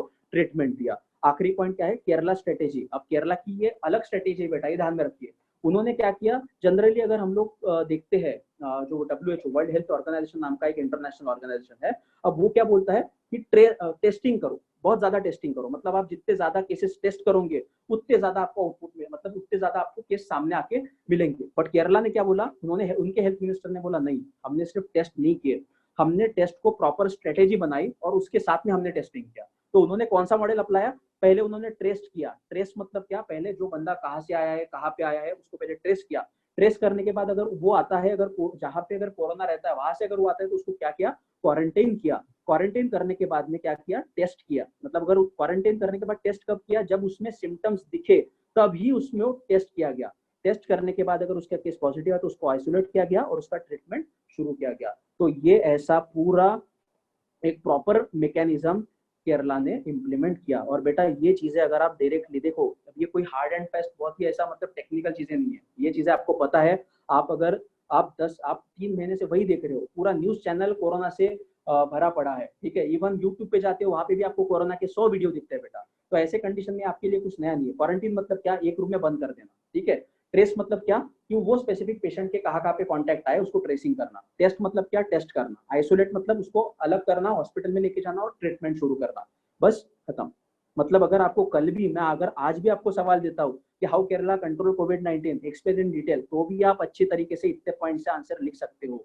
तो देखिए ये एग्जांपल मैंने इसलिए दिया कि ये चीजें इतनी भी टफ नहीं है जितना हमको दिखता है। जो आप लोगों ने दिमाग में बना के रखा है, वहम बना के रखा है कि नहीं सर बहुत टफ है, बहुत ये है, नहीं है उतना टफ, बहुत आसान चीजें हैं। बट आपको ऐसा स्ट्रेटेजी, ऐसा आपको पढ़ना पड़ेगा। और ये जो मैंने नोट्स बनाए, ऑब्वियस बात है मेरा एक्सपीरियंस है तब जाके मैंने नोट्स बनाए, पर ये आपको टाइम लगेगा। At least you will take 1 to 2 months for such kind of an notes, तो आएगा वो। Moving towards the next.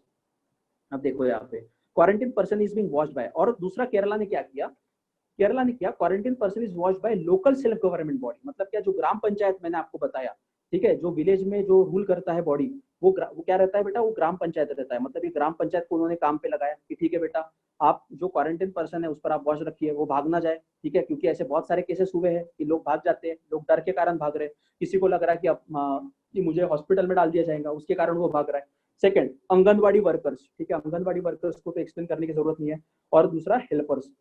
Anganwadi workers ये जनरली विलेज में काम किए आते हैं, जो छोटे छोटे बच्चे रहते हैं ना, उनका ये केयर करती है, ठीक है।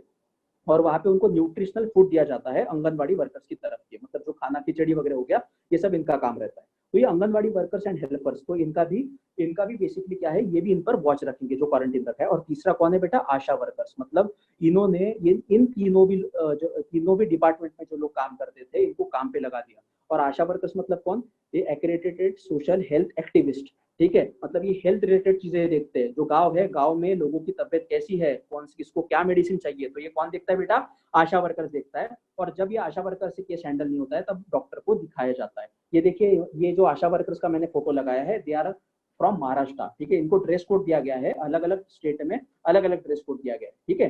तो महाराष्ट्र और कर्नाटका में उनको पिंक साड़ी दी जाती है, केरला में उनको शायद से व्हाइट साड़ी पहनने को लगाया जाता है, ठीक है। तो ये 3 लोग क्वारंटाइन जो बंदा है उसको उस पर ध्यान रखेंगे। अब देखिए ये क्वारंटाइन का रूम मैंने आपको यहाँ पे दिखाया है, ठीक है। ये क्वारंटाइन का रूम देखिए, ऐसे लोग रहते हैं। अब यहाँ पे 2 लोग हैं क्योंकि भाई इंडिया में जगह कम है, तो ऐसे कंडीशन में एक ही रूम में, और डिस्टेंसिंग मेंटेन की है। देखिए सोशल डिस्टेंसिंग इज देयर, ठीक है। ऐसा नहीं कि आप पास में चिपक के बैठे हैं। अगर ये प्लान करते हैं बेटा लीव करने का, ऐसा तो करेंगे नहीं पर बहुत बार करते हैं, तो कौन उनको रोकेगा? आशा वर्कर, आंगनवाड़ी वर्कर और ग्राम पंचायत के सदस्य। और ये बोलते हैं no you can't leave this facility without our permission. जब तक आप निगेटिव नहीं साबित होते या फिर जब तक आपका पूरा क्वारंटाइन खत्म नहीं होता तब तक आप छोड़ नहीं सकते हो। अब देखिए इसको मैं कैसे रिलेट करता हूँ। अब ये क्वारंटाइन सेंटर में भी आपको दिखाऊंगा कि रिलीजियस डिस्क्रिमिनेशन, धर्म के आधार पर भेदभाव, ये बहुत जगह पे हो रहा है बेटा, ठीक है। क्योंकि ऐसा होता है कि तबलीगी जमात का जब से केस सामने आया है तब से पूरे कम्युनिटी को हमने क्या कर दिया है, एक टारगेट बना के रखा है, कुछ सेक्शन ऑफ सोसाइटी। तो देखिए बेटा एक बंदे की गलती है, मतलब एक कुछ सेक्शन ऑफ लोगों की गलती है, उसके लिए पूरे कम्युनिटी को टारगेट नहीं किया जा सकता है। मतलब क्या कि रिलीजियस डिस्क्रिमिनेशन भी क्या है, गलत है। जो क्वारंटाइन सेंटर पे हो रहा है दैट इज ऑल्सो ना रॉन्ग थिंग। मतलब क्या कि देखिए मैंने कोरोना के केस को कैसे रिलीजन के साथ में जोड़ दिया। Second, targeting north east people for कोविड-19। आपने बहुत ऐसे केसेस सुने होंगे कि जहाँ पे, अब ऑब्वियस बात है, नॉर्थ ईस्ट पीपल कैसे दिखते हैं बेटा, चाइनीज लोग जो है, मतलब उनका जो रेस है that is similar to the Chinese people. अब ऐसे कंडीशन में हमारे यहाँ पे जो मेनलैंड इंडिया है, मतलब मेनलैंड इंडिया मतलब कौन सा, जो अपना डेक्कन प्लेटू हो गया, फिर साउदर्न इंडिया हो गया, या फिर नॉर्दर्न इंडिया हो गया, इसको हम लोग मेनलैंड इंडिया कहते हैं। तो ये मेनलैंड इंडिया में उनको चिढ़ाया जाता है कि उनका जो ये है, मतलब क्या रेस, उनका जो ये देख के चेहरा देख के उनको बोला जाता है कि भाई कोरोना तुम्हारे कारण आया। तो ऐसे भी बहुत सारे केसेस इंडिया में हो गए हैं, पर ये भी क्या है बेटा, गलत है। मतलब जो रेसिज्म है वो हमको इंडिया में भी दिखता है। देखिए मैंने पहले आपको एग्जांपल बताया जॉर्ज फ्लॉयड का, अमेरिका का। हम लोग अमेरिका की बात करते हैं पर हम लोग इंडिया के रेसिज्म को भूल जाते हैं। तो हम लोग हमारे लोगों के साथ में ही क्या करते हैं, रेसिस्ट तरीके का बर्ताव करते हैं। मतलब डिस्क्रिमिनेशन, या डिस्क्रिमिनेशन का डेफिनेशन एनसीईआरटी के सेकंड चैप्टर में आपको मिलेगा। तो ऐसी छोटी छोटी इंफॉर्मेशन आपको कहाँ पे मिलेंगी, एनसीईआरटी में मिलेंगी। अब हाउ टू कॉम्बैट कोविड-19 देन, ये आखिरी का पॉइंट, आखिरी का स्लाइड है आज का हमारा। हाउ टू कॉम्बैट कोविड-19 देन, मतलब कैसे रोके। अब ये केरला के हेल्थ मिनिस्टर ने क्या बोला है, केरला के हेल्थ मिनिस्टर ने बोला चेन ब्रेक करो। मतलब भाई चेन ब्रेक करो मतलब क्या, कि एक बंदे से दूसरे बंदे को जो हो रहा है इसको ट्रेस करो, और ट्रेस करके उनको आइसोलेट करो, मतलब उनको अलग निकालो, ताकि क्या हो, ये कोरोना का फैलाव ना हो। ठीक है, पहला चेन ब्रेकिंग का तो आपको पता होगा। Second, health behaviour. अब आपको पता है हेल्थ बिहेवियर मतलब कौन से बिहेवियर बेटा, हैंड वॉश करो, मास्क पहनो, फिजिकल सोशल डिस्टेंसिंग जिसको कहते हैं वो मेंटेन करो। तो ये सब अगर हम लोग इंप्लीमेंट करते हैं तो भी क्या हो सकता है, कोरोना कम हो सकता है। और ऑब्वियस बात है, मोदी जी भी बहुत बार कहते हैं, even Uddhav Thackeray is also saying the same thing. ठीक है, न्यूज चैनल पे ऐड आती है, ठीक है, हर एक न्यूज, हर एक अगर आप टीवी देखते हो तो वहां पे भी आ रहा है कि भाई हैंड वॉश करो, मास्क पहनो, फिजिकल डिस्टेंसिंग मेंटेन करो। इसको अगर मैं एक शब्द में लिखूं तो वो कीवर्ड क्या होगा, हेल्थ बिहेवियर लाओ।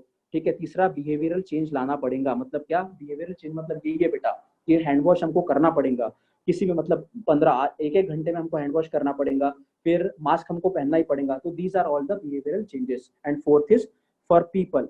पीपल को क्या समझना चाहिए बेटा, लोगों को क्या समझना चाहिए कि my health is my responsibility. क्या है, my health is my responsibility, और हेल्थ इज अवर रिस्पॉन्सिबिलिटी। ठीक है, इसको ही मैं रिलेट करके साथ करता हूँ आत्मनिर्भर भारत के साथ। समझा? देखो मैंने चीजें कोरोना का है, ठीक है, एनसीईआरटी से लेके मैंने करंट टॉपिक बताया, करंट टॉपिक से लेके मैंने उसको आत्मनिर्भर भारत के साथ में बताया रिलेट किया। और ये मोस्ट इंपॉर्टेंट थिंग है कि हमको अगर हमारा क्या खुद का जो हेल्थ है वो खुद की रिस्पॉन्सिबिलिटी है।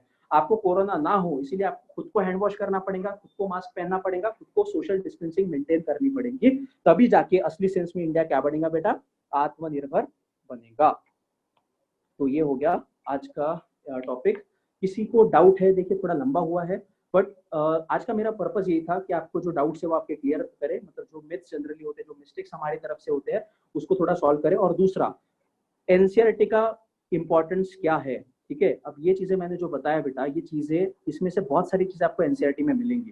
ठीक है, इवन डिस्क्रिमिनेशन का डेफिनेशन क्या रहता है, डाइवर्सिटी का डेफिनेशन क्या है, इनइक्वालिटी का डेफिनेशन क्या है। बहुत बार हमको लगता है कि नहीं सर ये तो मेरे कुछ काम का नहीं है, ठीक है, हम में ईगो आ जाता है कि नहीं सर मैं 6 का एनसीईआरटी क्यों पढ़ूं, मैं 7 का एनसीईआरटी क्यों पढ़ूं। बेटा पर ऐसी बात नहीं रहती है।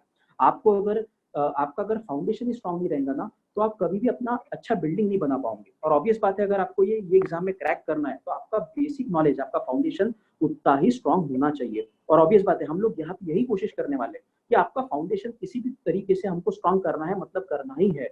इसलिए मैंने ये सब चीजें बताया। अब ये देखिए, मैंने जो कोरोना का एग्जाम्पल मैंने आपको बताया, अब इसमें आपको कौन सी चीजें ऐसे लगी कि जो आपके दिमाग के ऊपर से गई। ठीक है, बहुत कम ऐसी चीजें हैं कि 1-2 ही चीजें ऐसा होगा कि जो आपको नहीं समझा होगा, पर 80% ऑफ द चीजें आपको ये कोरोना रिलेटेड समझ में आ गया।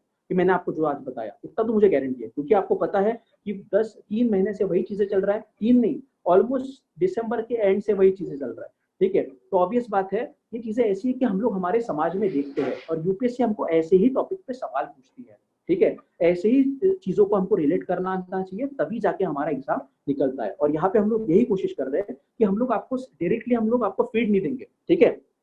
देखिए मछली, अगर मैं आपको हर दिन आपके प्लेट में मछली डालता हूँ तो ऑब्वियस बात है एक वो मछली आपको कैसा खाना ये आप सीख जाओगे। बट वही अगर मैं आपको वो मछली तालाब से कैसे निकालना है, हाउ टू डू फिशिंग, ये अगर मैं आपको बताता हूँ ना, तो you will become self capable. और intention at this academy, at this platform is to make you self reliant. आप खुद कल जाके हम खुद टॉपिक बना के हमारे पास है कि सर देखिए मैंने आंसर लिखा, ये ऐसा ऐसा है। आप कल खुद जाके खुद हमारी गलतियां निकालो, ताकि सर देखिए आपने आया पे गलत बोला, बहुत अच्छा लगेगा। और यही चीज हमको करना है, जो आप सेल्फ रिलायंट अगर आप बन जाते हो ना, तो ये एग्जाम आपके लिए बहुत आसान है बेटा, और आपको ये बनना पड़ेगा। देखिए कोई भी यूपीएससी टॉपर का आप स्पीच सुन लीजिए, उसका एक ही टोनिंग रहता है कि मैंने ये किया, मैंने वो किया, पर वही उसका कुछ ना कुछ खुद का इनपुट रहता है, तब जाके उसको पोस्ट मिलती है, ठीक है। तो ये सब चीजें आज के लिए। कल रुचा वानखेड़े मैडम का लेक्चर होगा, ठीक है। तो किसी को कुछ डाउट होंगे है तो अभी पूछ सकते हो। Has anyone doubt? देखिए मैं डाउट होगा तो पूछ लीजिए मुझे।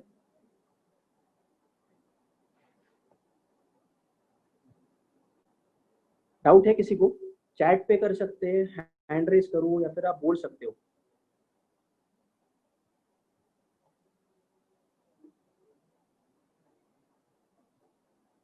किसी को डाउट है? ठीक है फिर देखिए और एक बार ये स्लाइड हम लोग अपलोड कर देते हैं, मैं ग्रुप पे डाल दूंगा, आप एक बार और पढ़िए देखिए, ठीक है। नेक्स्ट हाँ किसी को, अच्छा ठीक है। नेक्स्ट इससे हम लोग कंटिन्यू करेंगे, ठीक है। जो भी मेरा लेक्चर रहेगा ये 6 स्टैंडर्ड के एनसीईआरटी से हम लोग कोशिश करेंगे, और we will study in the detail, और डेफिनेटली आपको इसका फायदा होगा, ठीक है। तो फिर ठीक है, चलो मिलते हैं। कल आप लेक्चर अटेंड कीजिएगा, वही समय रहेगा 5 बजे, और कोशिश कीजिएगा कोई टेक्निकल प्रॉब्लम आता है तो आप सीधा कॉन्टैक्ट कर